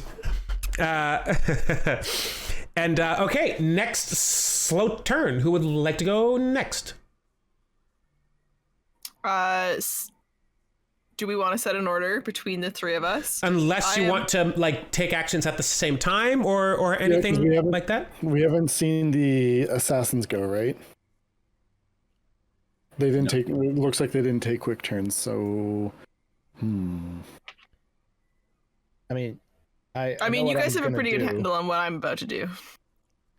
Yeah, you go. I'll go at the end. How about that? I'll get him ready. I'll get him ready. I'm gonna go. Oh, yeah. And if you call for me to do the thing, I will do the thing. Sure. Yeah. I'm just gonna go. I'm gonna rush. If I attack this guard or this assassin with the living guard, do I get advantage because he's already engaged? Yes. Nice. That's where I'm going. Okay. I should also mention as well that we have had some redemptions redeemed as well. Thank you very, very much for those. I just want to see and make sure how many have been redeemed so far. I believe we just have seen the limit breaks for Serif and Martin. Okay. So for Serif and Martin, if you look in the feats tab on your character sheet, you'll see what you can do with your limit breaks. You can use them just once. Ooh. Okay. Okay. For Martin in particular, that's why I asked you what kind of spell you would be interested in. I'm only seeing my own feet. Oh, you're not seeing No, I'm seeing maybe hit Sentinel. Maybe hit refresh? I mean, if you stare too long at someone else's feet, it might not be so nice. Oh, jeez. Yeah, mine says limit break - Eidolon's call. Oh, I got it. Okay, yeah, Okay. it's showing now. Great. Thank you. You got it. Okay. In the meantime, I am going to attack this assassin with my spear. All right, Okay. Attempt. Here we go. Attack away, please. I'm going to attack twice to begin with. The first is a 24. Okay. Second is a simple math, 14. The first one is a hit. The second one is not. Okay, so I try to get fancy. I run up and I hit with my spear, and then I do a little twirl and try to get fancy, and in that fanciness, underestimated the guile of this assassin. It isn't that you. It isn't that you didn't do the technique correctly. It's that the assassin ducked and out of the way after the first hit. And with that, please roll damage up on that hit. The damage on the hit is 11 on the hit, and I would like to...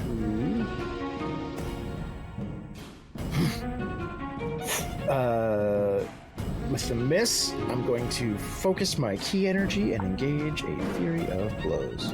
Okay. Oh, sorry, a Flurry of Blows. Yep. Whatever. Multiclassing as a barbarian.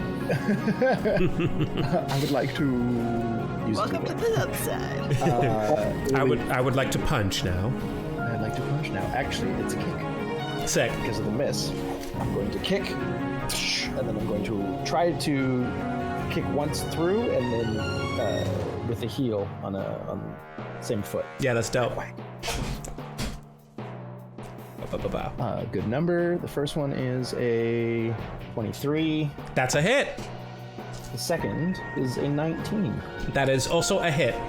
So you're rolling damage for 3 successful hits. I did. The first one was 11 damage. Oh, right. Okay. And then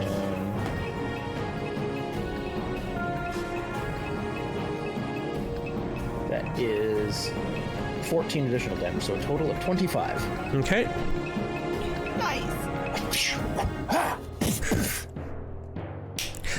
And you watch this this assassin like hit, dodge, clash, boom, boom, boom, and take those 3 hard hits. They are still standing, but they know that they're in a fight. Oh, they give me one of these. Wipe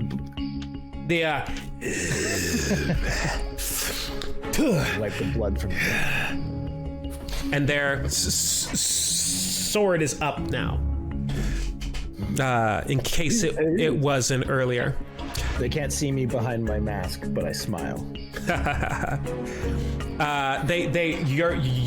Your mask just goes. Okay. It's a tight mask. Okay. All right. Who's next? I'm gonna go before our cleric friend. Okay. And I'm also smiling because it's finally time to hit things. And I'm going to, I'd really like to rage. And I will bonus action rage and just, one of my lovely boots hits the ground as I begin my run and I yell out, "The slaughters are hungry!" And I will summon 3 spectral warrior sea otters. Boom. Boom. Boom. Yeah. They will charge with me to start, as we will race through here. This guy. Whoop. Hello, building. As 3 ghostly armored battle sea otters appear behind you and all around you and charge into battle with you. It's almost slow-mo, like when Aragorn runs off of the ship and the ghosts appear behind him. And you are attacking this assassin here.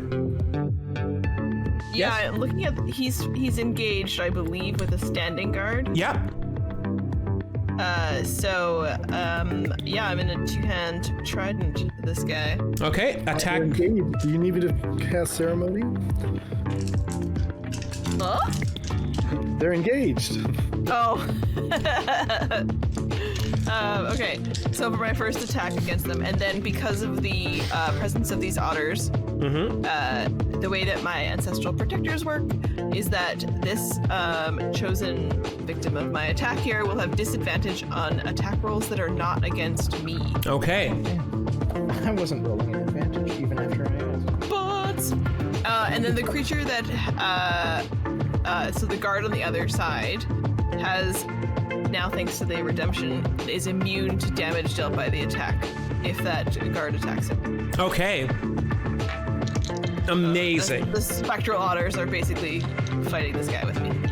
All right. First attack with my trident. Ooh, it's very high. Or are you also using your limit break? Yeah. Oh, okay. I didn't. I thought it redeemed automatically. Like, No, have to go with the next you don't. Oh. You don't have to. Oh, then I'm gonna save that. Okay. Okay. It has to be the first, because I think the way I'm reading it correctly. Sorry, we're new to the limit breaks. Yeah, of course. The way I read it is that once per limit break, resistances that come with my raging mean that they're immune instead of just resistant. But it's at your discretion. Yeah, Okay, but it only comes you choose when it happens on your turn. It won't happen automatically. So you can choose to activate it as a free action. Okay, it's just that only comes with the first creature I attack, so it has to be here. Like Okay. so it's just, yeah. Okay. Yep. At least as I understand it. Maybe we can play with it a little bit later. Yeah, right. Because your rage gives you resistances, right? But And your spectral otters give your allies resistances, right? right. Okay, that makes sense. Okay, I'll save it. Okay. Okay, so this is a 22. Okay. That is a hit. Yeah. With the advantage? It is, yes. with advantage. So I Okay. don't have a crit in there, sadly. All good. Which will be for that one 11 points of damage, Okay. and I'll swing it again at him. So I'll take my same second attack against him. Okay. Oh, nat 20! Hey! Here we go. Here we go. Oh yeah, that's so exciting! Do you do anything special? Yes. You get your maximum, and you get to roll twice. So I am also wielding the Vicious Trident, so nat 20s are additional 7 damage. Oh my god. Holy shit. That's my special blue item. Yeah. Okay, so this is gonna be nice. 27 points. Okay. All right, cool. So this guard here does not look good from its last bevy of attacks. He thinks his life is about to end, and he's about to go to the holy radiance in death, and then you emerge with ghostly otters around you, and you stab this assassin twice. This assassin takes those hits. Oh, I redeemed some earlier attacks there. Sorry. Takes those hits and is rocked to his core, stabbed and pierced. Whoosh. And they don't look good. Oh, it's not dead. Dear God. Okay. I will stay where I am. I am glancing, of course, to make sure that Martin has found cover, and just keeping an eye on where the High Fragment Keeper is behind me. Okay. All right, that's the end of your turn then? Yes. Okay. Then that makes it... well, Martin had his turn. I guess that everyone's had their turn. We're back at the top. Just me? No. Oh, don't sorry. forget me. Sorry. Silwar. Here we go. All right. As conduit of light, I manifest radiance, and I summon my spiritual weapon, which is like the shard of eternity made into a sword. And I'll place it. That's an enemy in this alcove over here, right? Where's my little? So This that's place? Let's see. Sorry. Pardon over there? Okay. It's dark, okay? I see you are... How about this one? This is me. Right. This one? This is me. Oh, you can get This is that guy. not? This guy.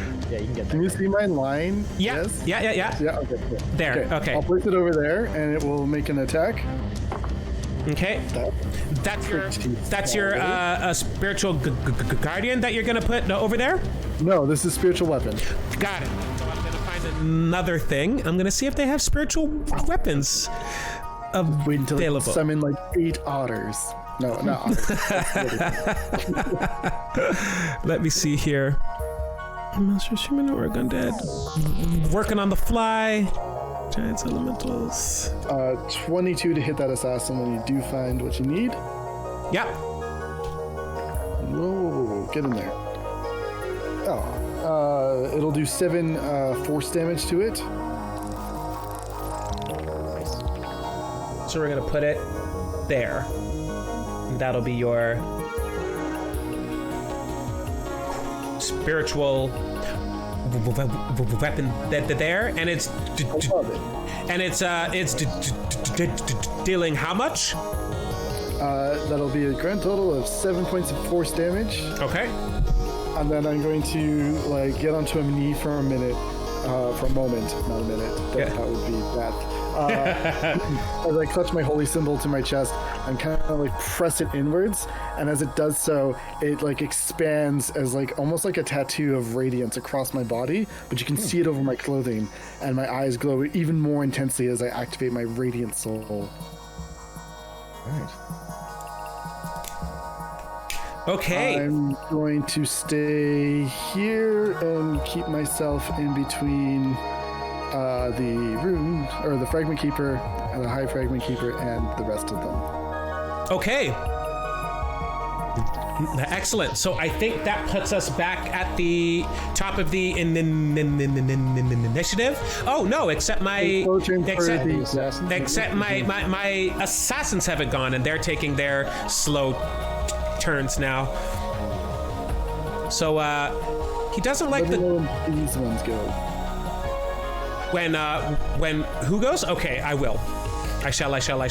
So this assassin is in the fight. He's hurt, but he's not down or out yet. And Taalivad, he is going to attack you. No. What is your AC, friend? 15. Okay.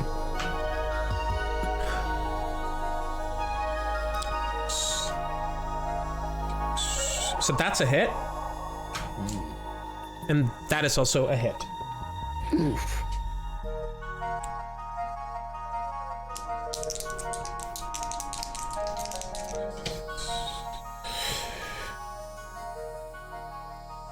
Don't do it.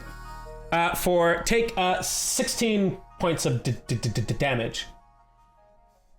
Okay. As he cuts you swiftly and surely twice. No.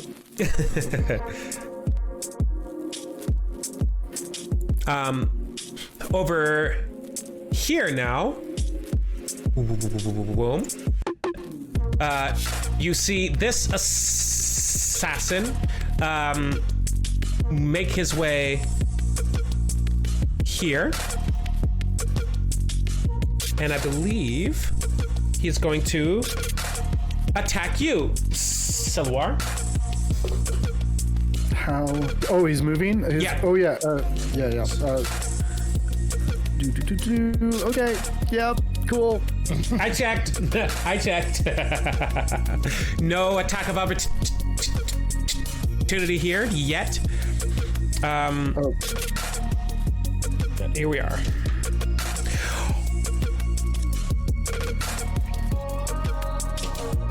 Okay. Oh, no. So one's a hit and one is a crit. Sounds about right. Yeah. I will activate my Guardian Emblem. Tell us what the Guardian Emblem does, please, Roz. It is a wondrous item. I have 3 charges per day, but I wear the symbol of the Athenium on my chest. The Athenium, the library, and that symbol has 3 charges. And when a creature within 30 feet of me suffers a critical hit while I'm wearing it, I can use my reaction to spend a charge to reduce it to normal. Okay, how many charges do you have of that? I have 3, so now I've spent 1. Okay, I'll keep that in mind. Thank you. Okay, so this is going to be 2 standard successful hits. Here we go. Radiance protect you, dear one.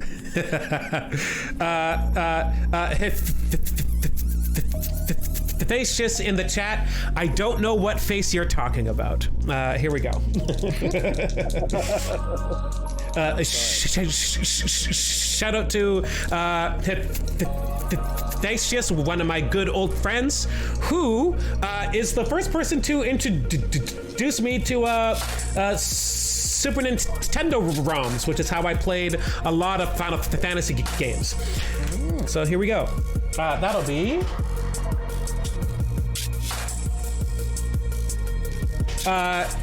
you take 16 points of damage, Silwar. 16? Yes. As the blade comes in once, and then stabs in with the second attack. You are very much aware that you are in combat now. Let's see. On to the next. I roll for assassin. concentration and 14 saves. Okay. The Spirit Guardians are still up. Okay. Excellent.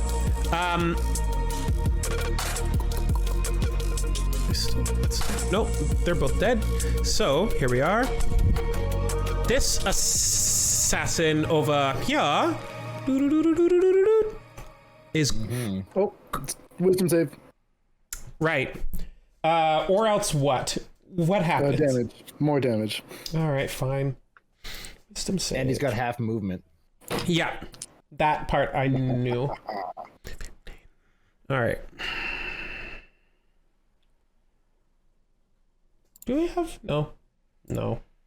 That's fine. They rolled a 9. That is a failure. This like being of light protecting everything around us swirls and coalesces as it stabs it through with this radiant light, dealing 15 points of radiant damage. 15 points of radiant. Okay. You see this assassin burned once again with radiant light and that has him not knocked out, but he is down low. He is down bad. Good. Now you want me to make now you've made me crave fried chicken. You're welcome. It's delicious. Down low. Yeah. Oh yeah. I went to down low on Saturday. Shout out down low on Commercial Drive. They are not a sponsor. We just really like them. Let's see. Look at your choice. Get out of here. Let's see. You chose chaos. So okay, so they can get the light burn you. They can get here because their movement is halved as they trudge through the radiant aura of your spirit guardian. Also has fucking light chaos. UBC. And that is going to be the end of their turn there. We're back to this guy here who is really hurt, really bad. But he's still going to... You've got to make a wisdom save too. No. What do I have to beat, Sam? It's only a 15. It's not crazy. Good. With my... Just roll high this time. With my plus dog shit to this save. That is a nat 1. Woo! Nice. I'm gonna ask you something, Silwar. What does it look like? This like celestial being like raises up into the air and like kind of like does it like a power move, like charge up before you finish off a boss kind of maneuver, and like soar into this enemy, like possessing it for a moment, and as it begins to like shine through, like its skin begins to crack and this light just explodes as there are no guts because they're all burned away. Right. Again, the Dr. Manhattan effect or Scott Bakula from Quantum Leap. This assassin doesn't just fall dead, but literally burns away to ash in the radiant light and is Go with the light. gone. And that's they didn't get their turn, I guess. So it is it didn't go well. So onward with the next round of assassin turns here. And I see our battle music's faded. So here we go.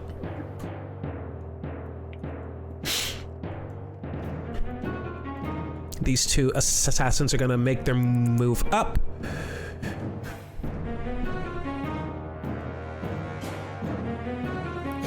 Look out, there's more of them.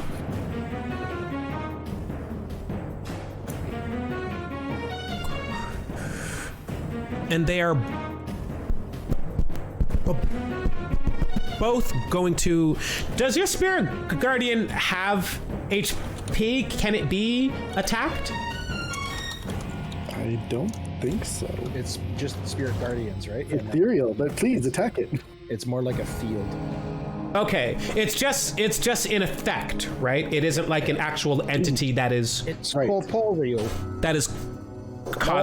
there, right? But do they know that? That's what I'm gonna roll for right now, whether or not they know that. Let's see. Oh, snap. Okay, they'll have a +1.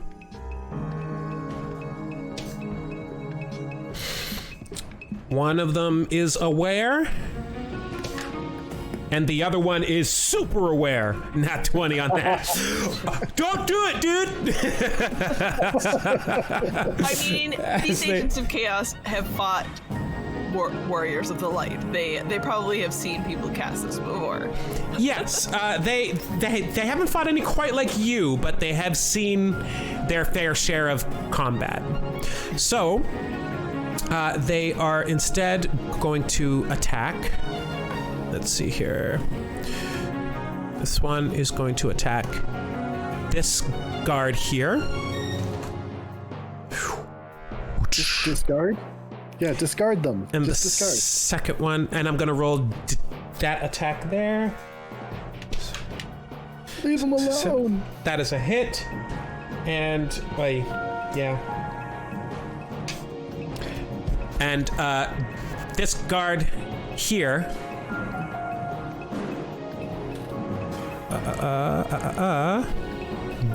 This guard here looks at you, Serif, and says,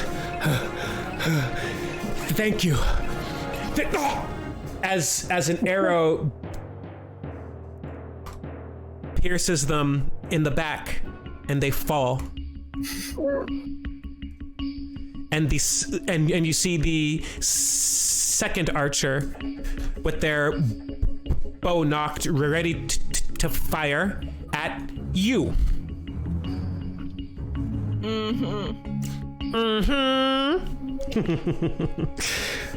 And that is your AC, please. 15. Okay, that does not hit. The bow flies wide past you. The arrow. Sorry, the arrow. If it was a nat one, then the whole bow. But in this case, not. Sorry, just the arrow. Okay. Alain, in case you haven't seen it, Omni redeemed Limit Break Healing Wind, and Crash's redeemed Limit Break Blitz. Hey. Has their limits. Okay, excellent. Those might come in handy. Thank you, everyone. Thank you. I mean, meta question, which was established in this first episode. These limit breaks, do they carry over, or do we have to use them in this stream? I'm going to say you have to use them in this stream in order to allow people to redeem them again, so that you don't have too much of an advantage against me in combat at all times. Okay, so that is all of the assassins gone, and we are at the top. We are fast turns or slow turns. Who would like to go? And who's gonna do what? Oh boy. Slow turn. Okay. Fast turn. Okay. I'm going to slow. Yeah, I gotta go slow. Okay. As we see the thick of combat here, we have. I'm sorry. Who was going fast? Martin is. Just Martin. Let's have it. What would you like to do here? Well, I think that I'm gonna cast Ray of Frost on this guy. Okay. That guy there? Yep. Yep. Roll away. Oh, I will. All right.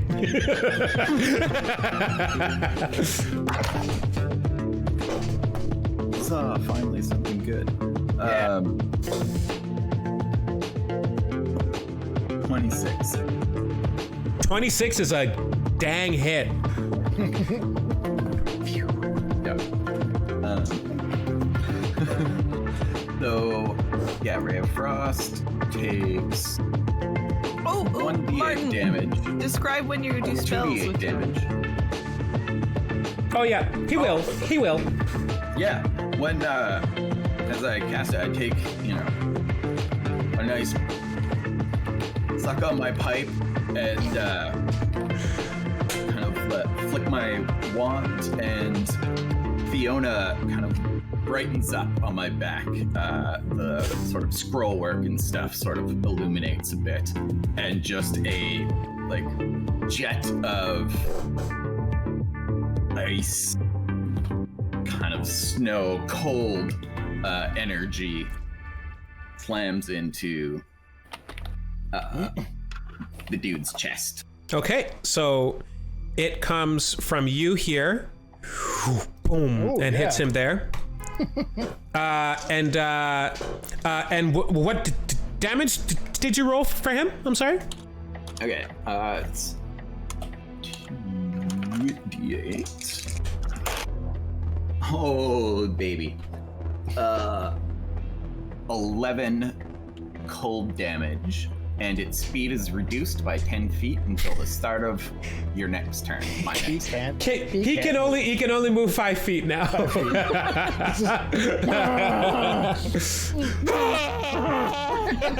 I'm gonna cut you real good. That's his vibe. He's like Carl from Aqua Teen having a very bad day.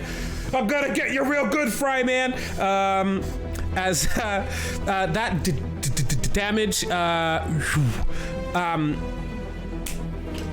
this assassin here is rocked by the cold as it envelops him. As soon as it hits him in the chest, he takes in a sharp gasp of air, and it envelops him with cold energy. And he falls down to one knee, and he starts to grow incredibly stiff, and he puts one hand down on the ground to stabilize himself, and he can't pull his hand up off the ground. It's cold and frozen to the ground, and he looks at his other hand, his sword hand, and reaches out to aiming for his intended target, you, Serif, but he is frozen. And he does not look good. All right, that's your fast turn there.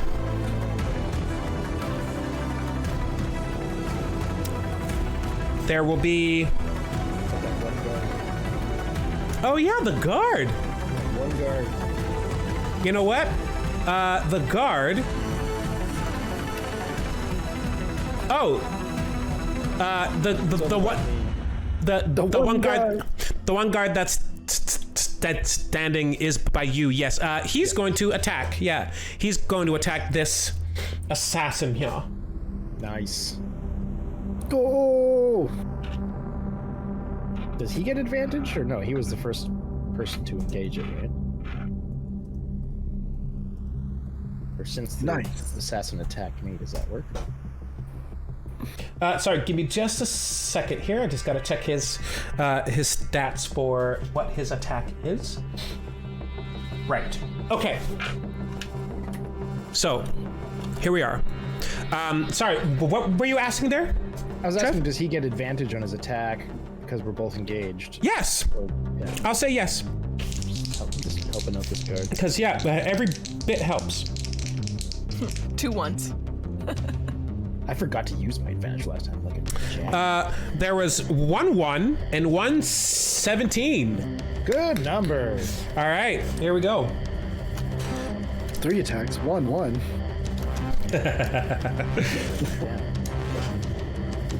And that is going to be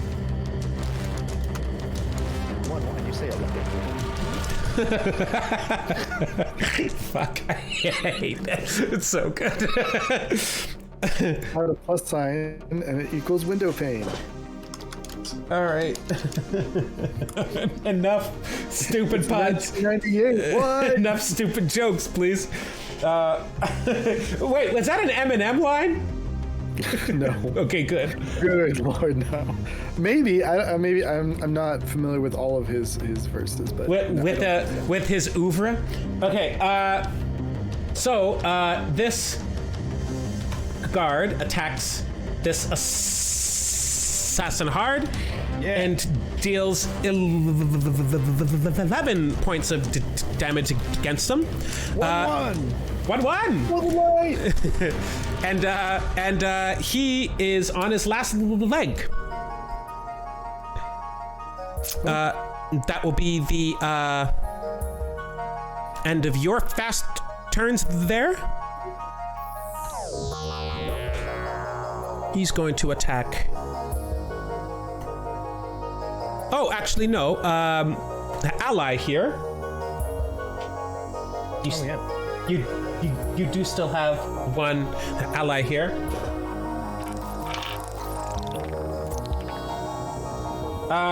Okay, and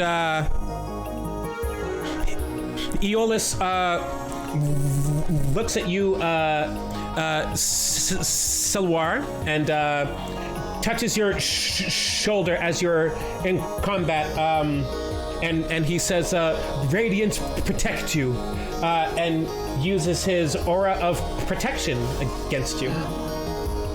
So you have advantage on saving throws. He says it's not much, but it is the best I can. And that'll be. Perhaps you want to help another person. I already have advantage on saving throws. He says, "Oh, yes, of course, right." And with that, like a mantle around me. It's and he's like, "Oh." The radiant seems to already protect you. Yeah, I see. Well, carry on. That would be the end of his turn there. The remaining assassins are going to take fast turns here, starting back here with the archers, who are both going to attack you, Serif. I love it. Is it me? Or is it you? Is it me? Oh, it's you. Oh no. Oh, cocked, sorry. That is a dirty 20. Oof. And an 18. I take it those... Oh, sorry. Both hit. Yeah, okay, good. Yes, good. Aha, good. Not that bad. No, good. Oh. Okay. That was good. I will spend my gift from chat. Okay. So once per limit break, my resistances become immunities. As a free action, right? For 2 rounds. Okay. Yep. So what damage do these arrows do? Piercing. I'm immune to piercing damage. Great. Okay. Ping, ping. So these arrows come flying in, and you. What does this look like? Like a limit break in Final Fantasy is like a glowing aura around you, and then you do something cool as hell. What does this look like for you? I could actually see those arrows coming at me in slow motion, but it's almost to me like they're splitting through the small glinting bits of water that is in the air. And so I take a step forward, and I have a slight heel on my boot, and I slam it into the ground, and there's just like spectral water all around me that shoots up from the floor and just bathes through the 3 otters around me, who are BLT. And they are all a part of this. The water washes over them, and the arrows, as they pass through it, become just magic. Like and I'm immune to all of their damage. They are like the arrows pass through this watery veil around you and like slow down as if they pierced water and touch you and just and then fall. They just cascade on the ground. Oh yeah. Around you. Thank you very, very much for that redemption, chat. You just saved Serif's skin there. Okay. Yeah, thank you. And with that, we're gonna go to the these two assassins here. The first one attacking Taalivad.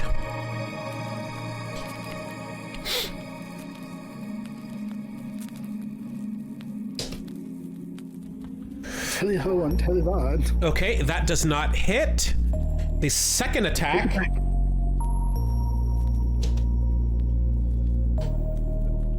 Yeah, the second attack is a hit. So you see, Taalivad, you see the assassin come in and strike at you, and you put your guard up and deflect it, and he uses that as a feint out to attack the guard, which does hit him. Nice. And that is going to deal. It's a good move. Yeah, it's dope. That is going to deal the killing blow against the guard. And he brings his sword back up at your kind of like core, and he's still on guard. And he says, "No advantage now." Wow, he really understands mechanics. You don't just get to be an assassin. You gotta earn assassin. Word. Okay, and next is this assassin here in front of, in front of Silwar. Go away. No, I will not until you are slain. Then step into the light. I'm not afraid of your flowers and fire. I don't know. He doesn't know. You will be. Excellent. And he is going to attack you twice. Ooh. 25 hits? Uh-huh. Okay. Damn. And that is a nat 20. God damn it. All right, here we go. Let's roll some damage. I'm gonna activate my emblem again. You just see it. What are you about to, Serif? It bursts glows on my chest. This is my reaction, you guys. It's why the otters don't get to do anything else cool. But it'll just burst glow on my chest to reduce it to a natural attack. Very well. I'm not mad. Otters leave? No. Oh, wait. They're still around me. Yeah. Interesting. They can go to do other things when I use them as a reaction, but No, I can't. it seems to just be. Oh no, I mean I only see two of them. Yeah. Hang on a I minute. see a different two that are showing on What? the screen, so that's weird. Give me. Oh, good. I had been seeing that, and I just assumed that like one of them died or something, and I wasn't paying attention. Oh, I just did the same three. One just went invisible. There. Oh, whoa, There you whoa. go. I just wanted to replace it just to make sure everyone can see that the slaughters, the orders of slaughter, are here. I And can't they're see flying. this one. Oh. Yeah, one of Okay. missing for me too. Yeah, Interesting. All right. Well, here we go. As it discloses in the opening scenes of opening Talespire, there will be bugs. Yes. Yeah, that's good. This is all including Hero Forge figures in Talespire is a new beta feature in an already early access program. So there will be bugs here or there, but it's working super rad so far. Enjoy how glorious it is and eat an Oreo. You know? Yeah. Don't unless the Oreos hurt you, in which case don't eat the Oreos. You don't have to anymore. No one's gonna force you. Okay, enough of that. The assassin attacked you and successfully landed 2 normal attacks. Normale. Here we go. 6. Take 12 points of slashing as the assassin like pirouettes and cuts you twice. Oh no, the light. I can't feel it strong. There you go.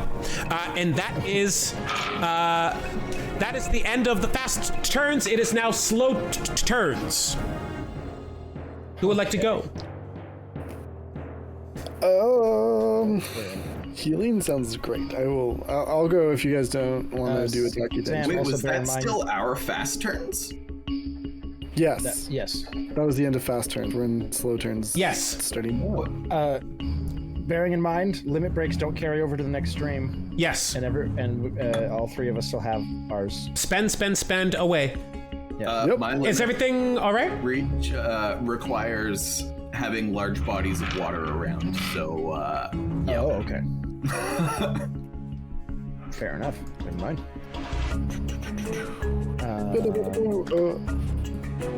What if I cast like a big wall of water thing? Would that be enough water? Yeah. If you act in tandem, which you can, that can work. Yes. Good to know. Okay. Yeah, if I'm you gonna could- use my. Can I go slightly ahead of you then, Sam? Can Yep. Martin and I jump ahead? Do it. So I will, in a line in front of me, cast Wall of Water. Okay. And so this is concentration based, so I have to drop my rage, which means I'll lose the slaughters. And I will cast Wall of Water to protect everybody on this side from the archers. So this Wall of Water will be 10 feet tall, 5 feet thick, and up to 30 feet long. Yeah, exactly, right across there, in front of Okay. Martin, Let me so see that if he's I have also something. protected by ranged weapons. Let me see if I have something to represent that.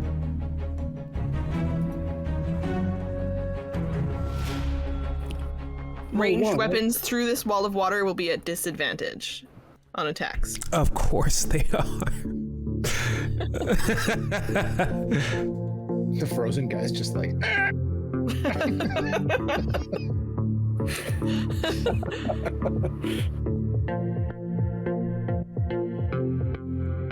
Let's see here. Quick question. This assassin is taking a slow turn then? Yes. He essentially has to. To be fair, this is not going to stay a wall very long. Okay. All right, word. Yeah, and I don't think I have an appropriate effect or asset This is good, to because I will- represent it, so... I'll make eye contact with Martin as he watches me, the rage falls from my face and the slaughters disappear, and I look over at him and I just fling one arm out, and he watches the Wall of Water start to form in front of me in this big line in front of us, and then he does this.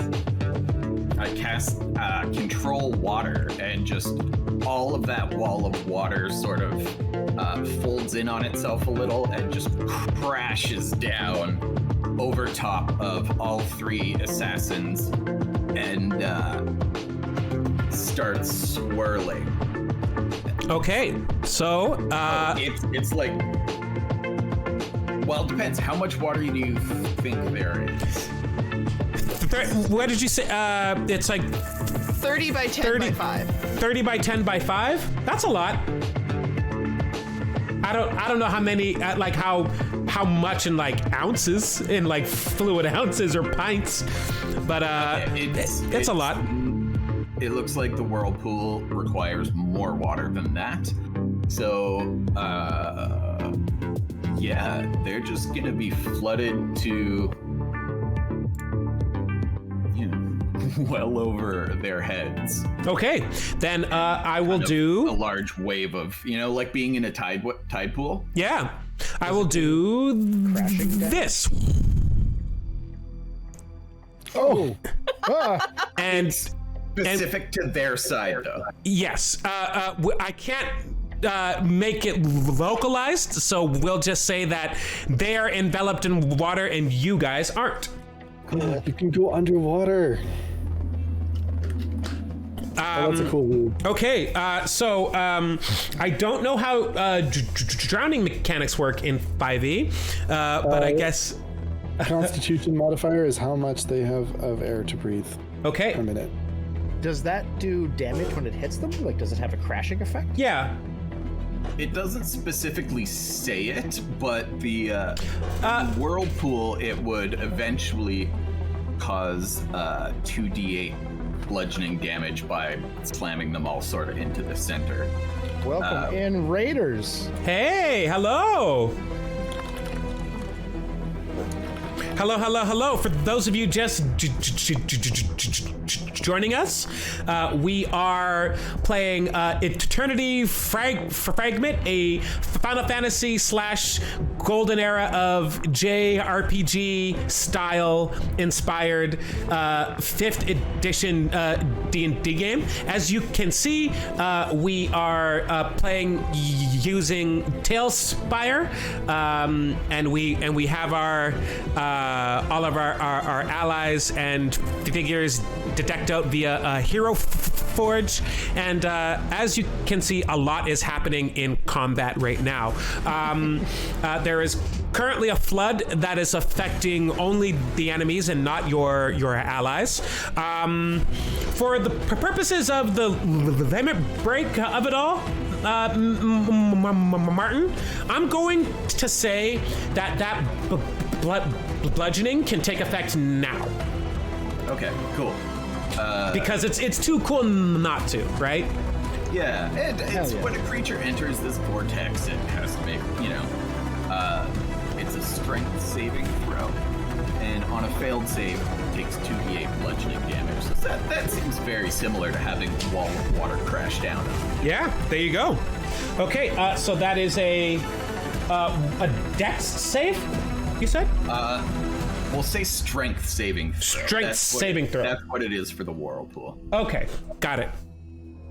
There's no getting away from it. It's their entire side is flooded. Yeah, it's a high level spell that you cast using your limit break. So this is the exact type of shit that would happen here. Here we go. Playing gemology, you open the door, you're a police officer, water cries out, you're done. Okay, so that... So my save DC is 16. 16? Okay, that is a save for the first one next to Taalivad. The next one... Oh, wait, wait. He's not underwater. It's only on the other side. So the Oh, sorry. So it will be... It's only these... okay. Only these three guys. Okay, then for that one, I'll re-roll these then. Let's see here. For the one under the Spirit Guardian, that is not a save for the two archers. One saves, and one does not save. So two of them miss their strength save. How much damage? Great roll. It's only 9, and if they save, they take half damage. It's bludgeoning. Okay, so let's see here. Not too bad. Thank you, Crashes, for the 100 biddies there. And of course, when I cast this, as the wall, I'm watching Serif make her water wall. It's, again, a nice, puff on that. So this is interesting. Fiona lights up. This is interesting. Much brighter. Yes, Fiona lights up brighter than than you've ever seen. Like it's like you're extending the past what you can normally do. And Fiona lights up, and you can very faintly hear her speak.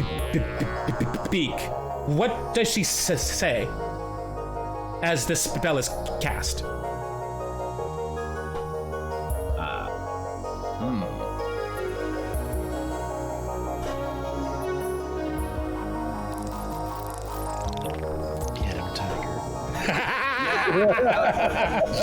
Okay.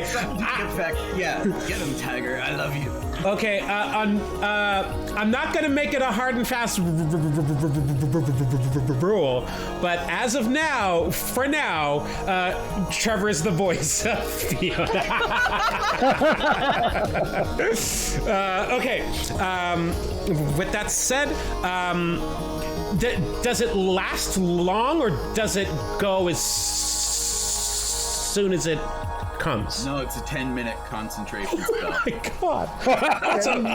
That's a motherfucker of a spell. Okay. Yeah. That's why I chose it. I feel like I gave y'all too much power. A body of water in a cube 100 feet on each side. So is 1 million cubic feet of water. So you see the two archers over here. Oh, there we go. There we go. You see the two archers over here get rocked pretty good. Push back a little bit unless that's like, too far. I wouldn't say so.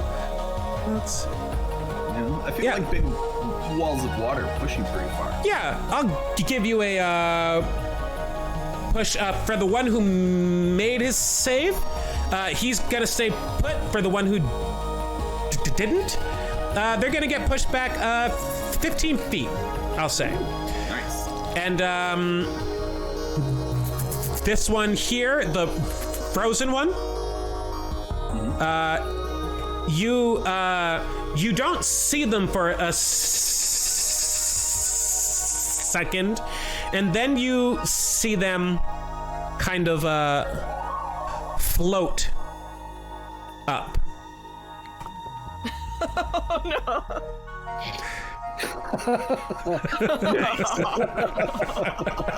Amazing. Thanks, Fiona. That's so nice to have said. And okay, now, just gonna keep holding water. Okay. Also, I gotta say, these assassins, I'm saying all this while I'm doing this, I suck on the pipe, start talking. It's really impressive how stealthy they were, considering they're all wearing heels. I noticed that, and I was like, damn, that's talent. You walk on your tiptoes, The chaos silences much.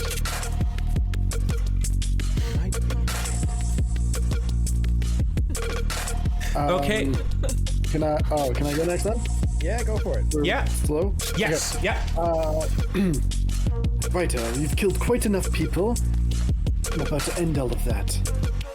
Radiance, I am the conduit. Shine your life on your servants. And I extend out as I break the limit and revive all of our allies. Giving everyone full HP. Hell yeah. Thank you. All right, give me a second while I bring some people back up. So, That's amazing. I mean, some of them are gonna start drowning immediately. What is that? This day sucks. While that's going, that's a free action, so I'm going to use my bonus action to swing my spiritual weapon. Minion of Chaos, down you go! Yeah. That'll be a 24 to hit the assassin. in front of you? Yeah. Yep. Okay. And he'll maximum damage, 12 force damage. Okay. You know what? I'm gonna. Oh, is he going down? Not yet.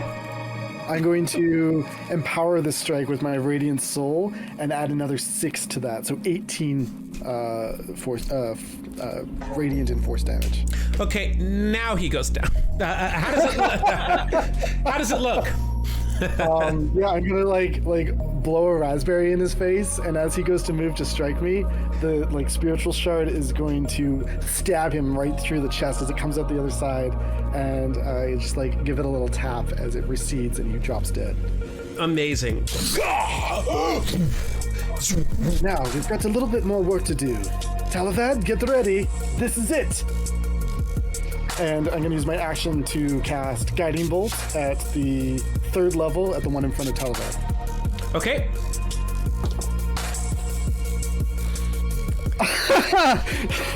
Maybe not. Natural 20. Oh my god. What a turn. Oh my god. Yeah, this is insane. This is wild. Okay. Oh, the limits are broken. Thanks, chat. Oh, gross. So it's 42 points of radiant damage. How does it look? I'm just overcharged from healing everyone, bringing them back to life, and I just spread those wings out, which have now come out as instead of being ethereal, they're now fully silver wings as they arc towards my enemy. I shoot it. You're floating here. You've been floating this whole turn. You're just, in the name of Saint Emily Axford, die! Saint Emily Axford, amazing. And just hits him with this bolt as he begins to slowly glow, and the chaos, the darkness of it is trying to fight back against the light, but it's not enough as it ruptures. You see light come out of his eyes and mouth just as a beam of pure radial energy, and then he collapses to his knees as if in prayer, his face looking up, but his eye sockets blackened and his mouth charred to dead. He converted him to dead.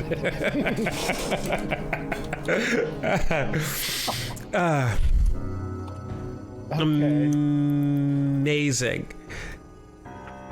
Well, that was a lot. I'm gonna just simmer down here now. Yeah, and with that, you kind of touch the ground again, and you go. Not a bad turn, huh?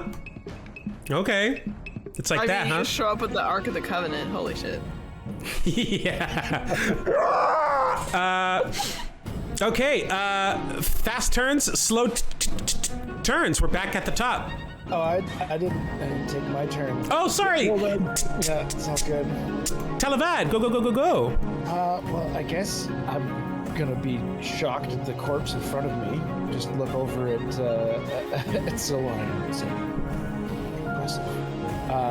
And then I'm just going to. Oh my god! Why can't I click on my guy? Are you okay? Yeah, it's not letting me control my. Oh, I had him. No, I had him. Let me make sure you have control over him. Try now. He's highlighted. Oh, I had him. Yeah, I got There you go. All right, good. Where is that wall? The wall, as I recall, It's basically, yeah, here. Okay. it's here. We might be able to. You might be able to motion to Martin on your way past if you need to drop it. Yeah. Because the only two left are the archers, right? Yes. Way down at the far end. Unless you can run across water. Just leave them to drown. Yeah, I'm just gonna run up to the water. That's all I'm going to do. Okay. And pause there. All right. Any other fast turns? Oh, sorry. That was your those are- that was your slow turn. For Roger that. Yeah. Is there anything else you would like to do to end your turn? I don't think there's anything I can do. My limit break is using the bonus action. No. Okay. Need another turn to get to them. Great. What? That's movement with your like step of the wind and all that. Even if I use my step of the wind, then I can only get to them, and then I have an action, but I don't have a bonus action left to engage flurry of blows to use my limit break. So. Oh, Yeah.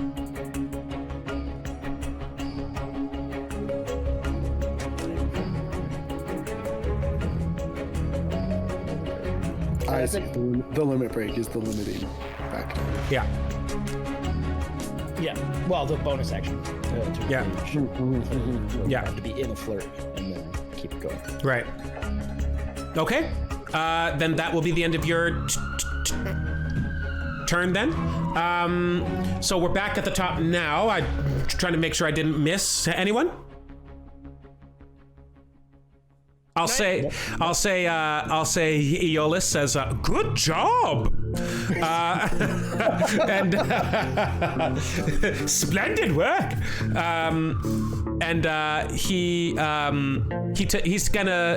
He's gonna take a slow turn here, and he is going to use his aura of protection on you, Taalivad. Oh, right on. So you now have advantage on saving throws. There you go. Thank you very much. You got it. Okay. And now we are going to go to the top fast turns or slow turns. I'm gonna go slow. Okay. I'll go fast. Okay. There's just the two at the end there, right? Yeah. Actually, no. Martin's gonna go slow to see what Taalivad does. Okay. I'm gonna go fast, and I'm just gonna use my movement to get in, just to shield him. All right. All good. Okay, yeah. With my fast, I'll target the closer of the two assassins, archers, Yeah. and drawing from the light once more. Embrace eternity, asshole! Pew pew! Is your spirit guardian still up? Yeah. Technically, yes. Okay, just checking. But it's way over here and it can't move. Yeah. Okay, good. How does that interact with the water that they are like 8 feet under? They're not within the range of spirit guardians. No, the shooting. Like, Oh, is it magical- pew, pew? It's magic. It is magic. Yeah. So I'm not. I know that ranged weapons are impeded by it. Are ranged spell attacks impeded by it? It's an 18 with disadvantage. Yeah, it itself is like a magical effect, so it will be at disadvantage. I'll say yes. So 18. Okay. At the closest one here. Yes, please. Okay, that is a hit. That is 20 points of 26 points. I'm going to use my Radiant Soul again to empower this hit. Oh my god. And as he begins to, if he stays up, he'll glow brightly, and the next attack on him will have an advantage. He does stay up. He looks very hurt, and he is shining now. Bonus action, I'm going to move my spiritual weapon 30 feet from me, or from its current location. Okay, to go No, I can't where? touch it. I got just you here. 30 feet towards the enemy. Okay, Or 6 squares. Is that? Oh, yeah. like so? Yes, but yeah, as long as it can move 6 squares, that's good by me. That's good. Wait, what are you moving? That's the Spiritual torch, weapon. the Bonus assassin. action. Your spiritual weapon is back. Sorry, behind Silwar. that's the dead assassin. Yeah. Pardon me. Okay, yes. All right, good. Then I'm going to move this 2, 3, 4, 5, 6. Nice. It is Perfect. here. Okay. That's it. Since everyone's HP is full, I don't need to heal right now. Yeah. Okay. Any more fast turns? No, all set. Okay, here we go. So, next are your allies. This one is technically in the water. Yes? This one here? yes. Okay. Yeah. He is going to use his fast turn to get out of it. Yeah. I'm so glad they teach swimming at the academy. He goes, they don't.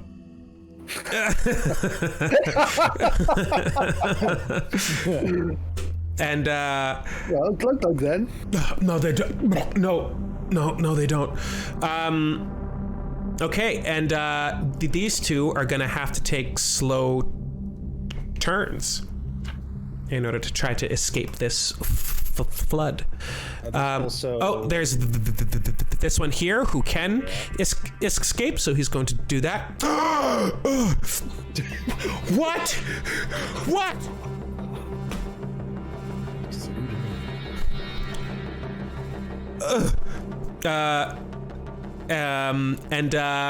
That is the available fast turns there.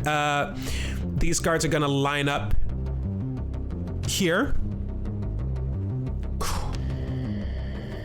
and stand on guard of the high fragment keeper. Okay, we are now at slow turns. So, is the water now centralized around the 2 remaining guys? Like, because you control it, you can manipulate the water, right, Matt? It's essentially, there's a wall in front of us about 8 feet deep, and it just it's just flooded 8 feet deep of water all the way to the other end. And are they stuck under it, or can they swim? Well, now we get to what I can do on my turn, which is, as an action on your turn, you can repeat the same effect or choose a different one. So they are getting a wave crashing down on them again. Okay, and is it localized to your enemies, or is it everyone in the field? Everyone in the water. Okay. Those 2 guards included. Yeah. Yes. Can you take the part that's in front of us and just bring it towards them and sort of make it taller and Now that, I totally could do that, but then I couldn't do the wave. Oh yeah, I could push it all in and make it 20 feet deep or something. Because we just right to the ceiling, maybe. Pretty high ceiling. They're just too far away for me to be effective. Okay. I move it all here. Okay. So they don't get it crashing down on them again, but it would be a massive movement of water, so they would all be pushed back for sure. Okay. They're gonna make some strength saves. I'm gonna leave it up to you. What do they have to beat here, Mr. Martin? Keep it at 16. Okay. Same as before. Yep. That's a nat 1. And that is a 16.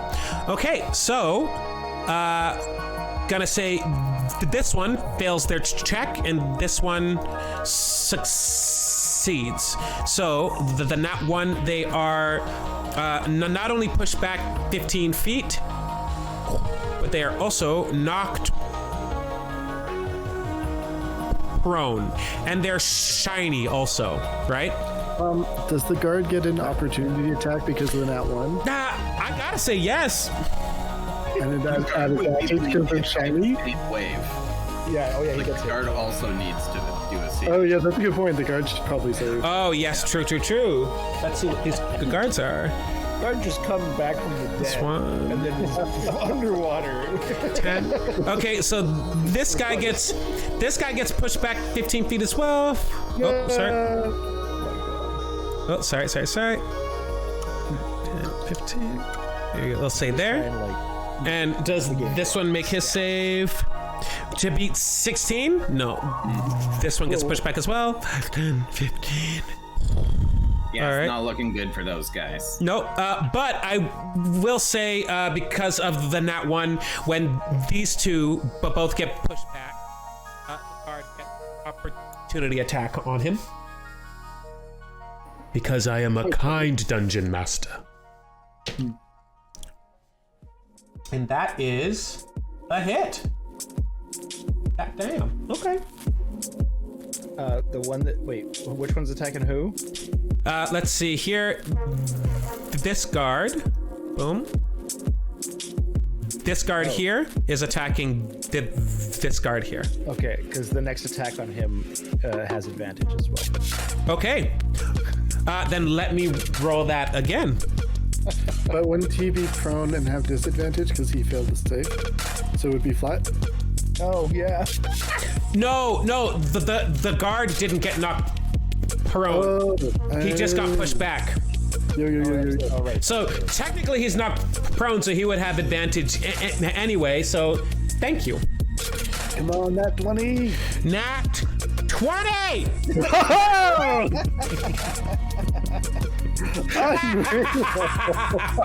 Oh my god. Okay, here we go. Sheesh. What does this look like here? Guard's gonna kill him. Yes! Yeah. Let's see here. Save one for our monk, you guys. Come on, guard. No, it's fine. It's fine. I just want to do my women wake. I'll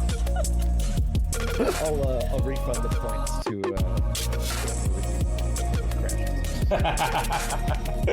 Let's see. We're gonna be so amazed someday in the future when we bust out whatever it is. For 12 points of slashing, the guard just and the assassin goes from struggling to just floating idle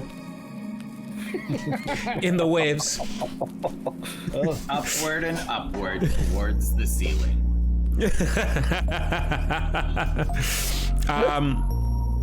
Closer to God.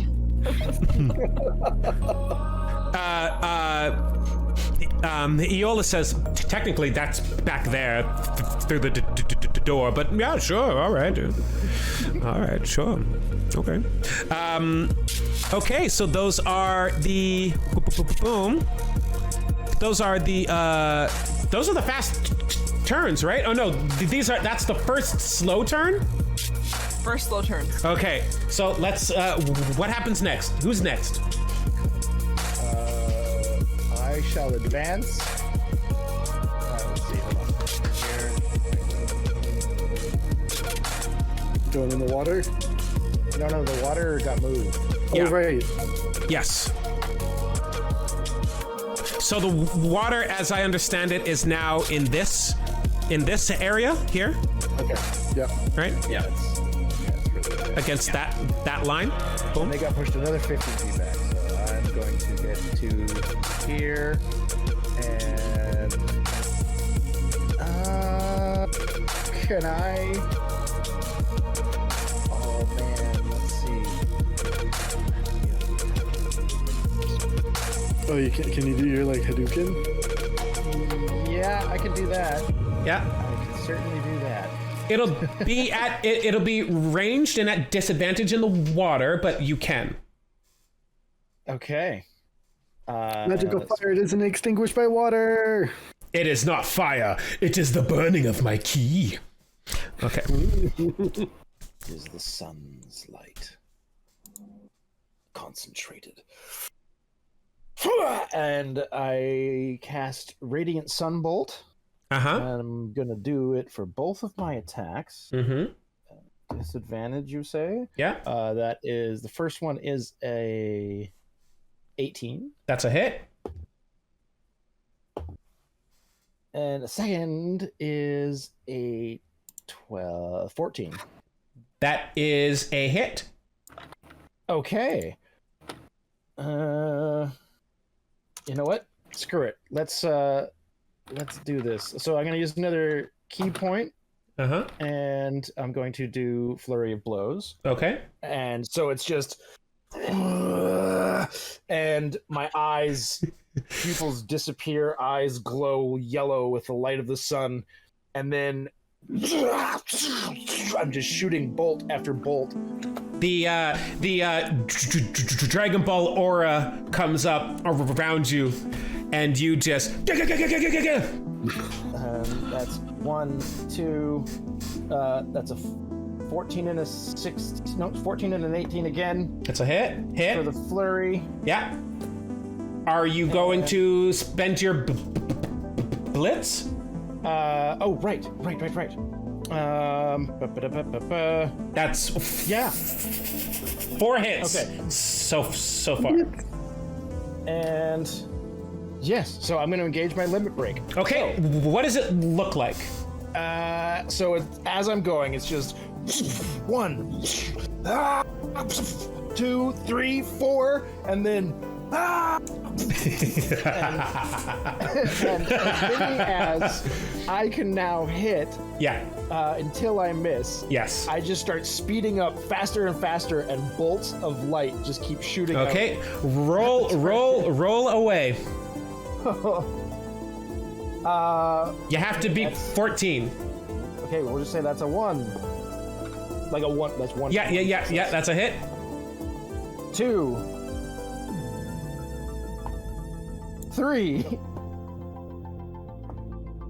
4. Look at him move. 5. Oh my god. I can't believe he's done this. 6. I'm out of It's absolutely fingers. outrageous. Okay, that's 6. That was 4 successful hits. yeah. So that was 10. Finally missed. Yeah.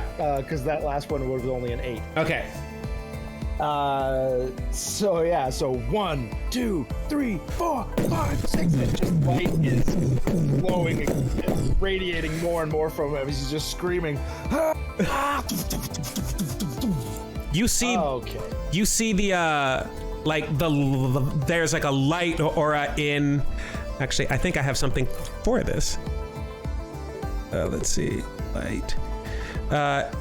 Just boom, boom, boom, boom, boom, boom, boom, boom, boom. As as your burning energy just lights this guy up in like under water. So each impact looks like a mine going off. My chair's going down and you can't see my face. Well, what is the base damage before you roll on 10 hits? 30. Great. And then if I were to roll 10 ones, so 40. Uh-huh. Sorry. Do you want me to get rolling? No. Okay. What do you think this is? I don't know. In this economy? In this economy? Come on.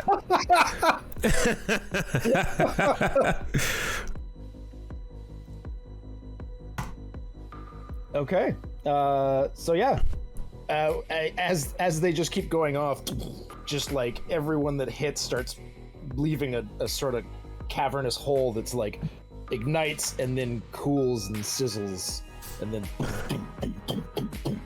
and there's 8 of them, and he kind of one an arm maybe chunks off. Yeah. One of the hits, and then he starts to float up.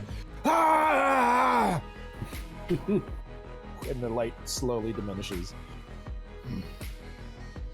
Okay, Taalivad is done. All right. Yay, limit breaks. They are super, super awesome, and I'm starting to regret them. Okay. And yes, so with that,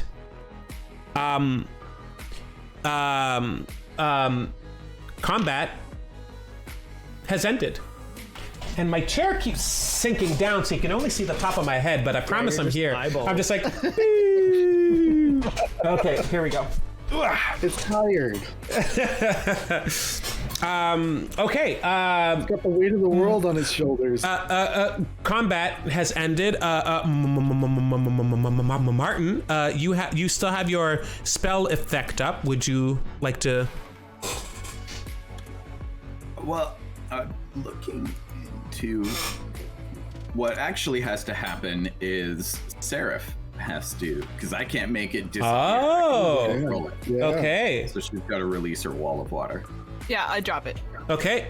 It and leaves the whole ground slick and wet, but the wall itself falls away. And then it slowly dispels. But the environment knows that there was water here. I'll say. You're wet. Y'all soaking wet. Ah ha ha. All the guards who are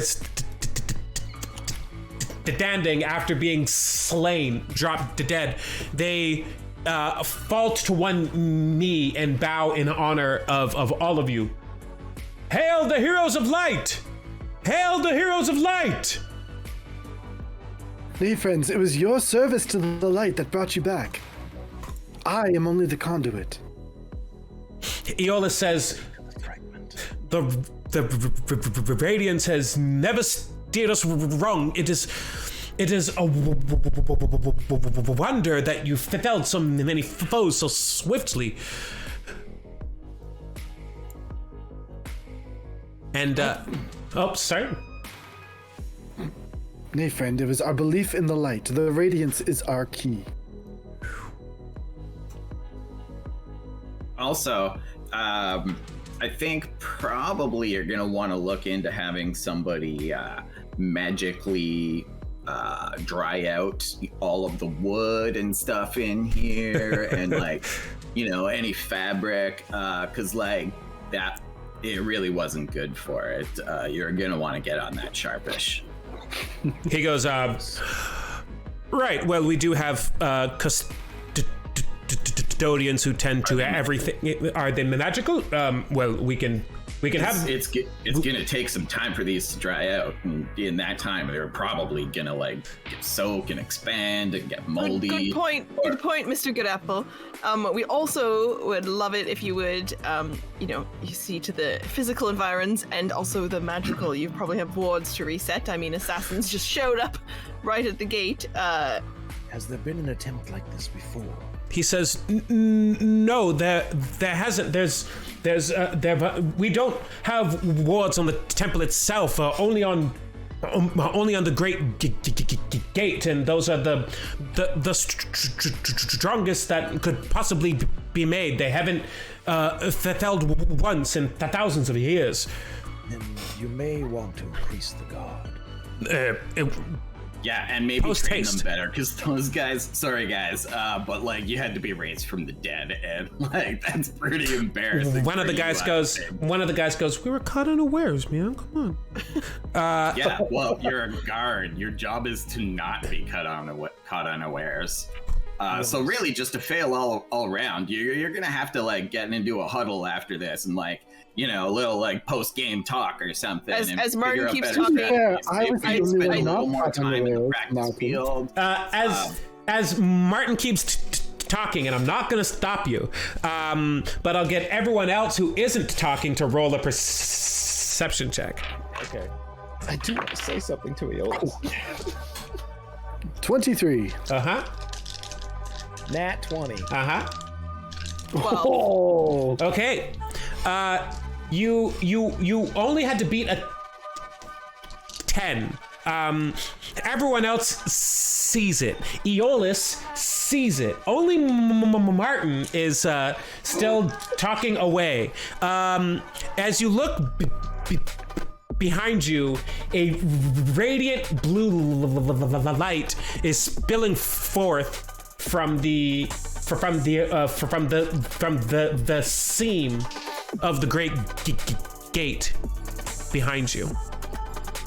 I'm just gonna say to Aeolus, send word to the Valley of the Endless Dawn. They will send warriors to protect the gate.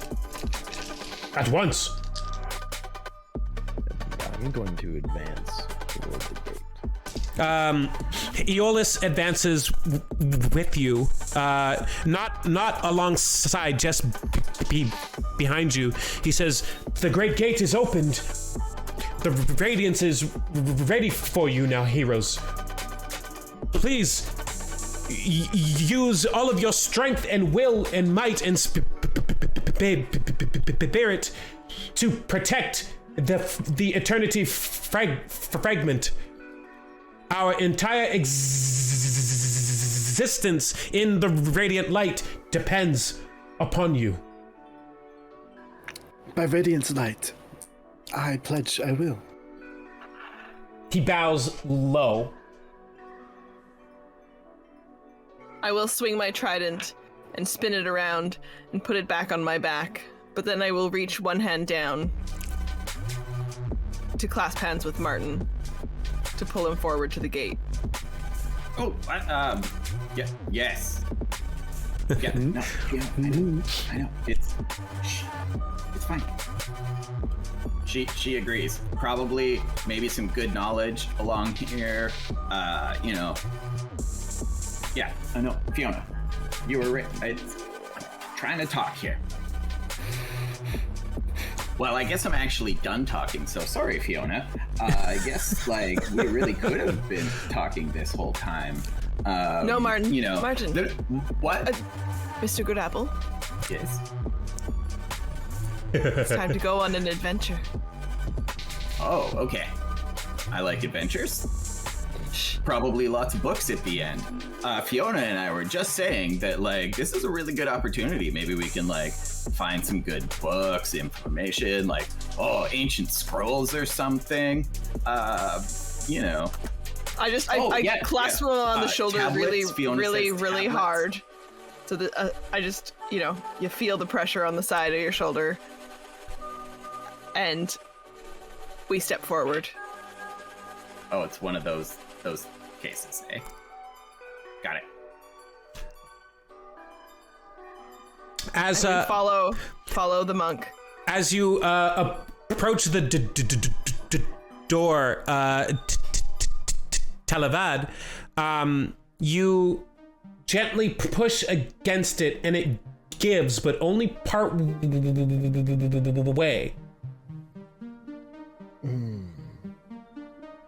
Silwar, join me. Motion. Does it give more? It gives. Hands on the door? It gives a bit more as you both push. Serif. Make way. All of us must be up here at once. As in together, not post haste.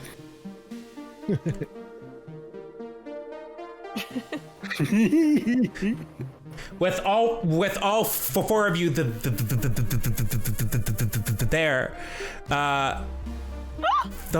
the room fills with radiant light as you push ahead on it, and the door opens up, and what lies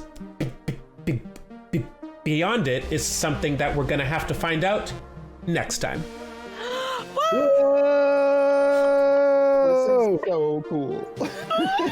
Alain! Oh my gosh! I played a lot of Final fantasy as a kid, so I'm happy it's coming in handy.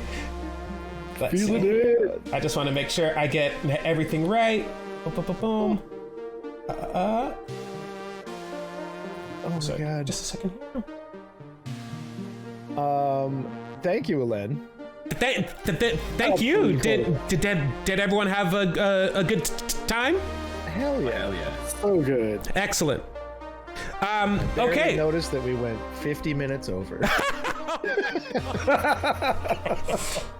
Okay. So Noticed, but enjoyed it. good. Yeah. Good. All right. That's a proper game. Okay, Yeah. if that happens and no one cares, it's fine. It's also good that I hope we're not keeping anyone up.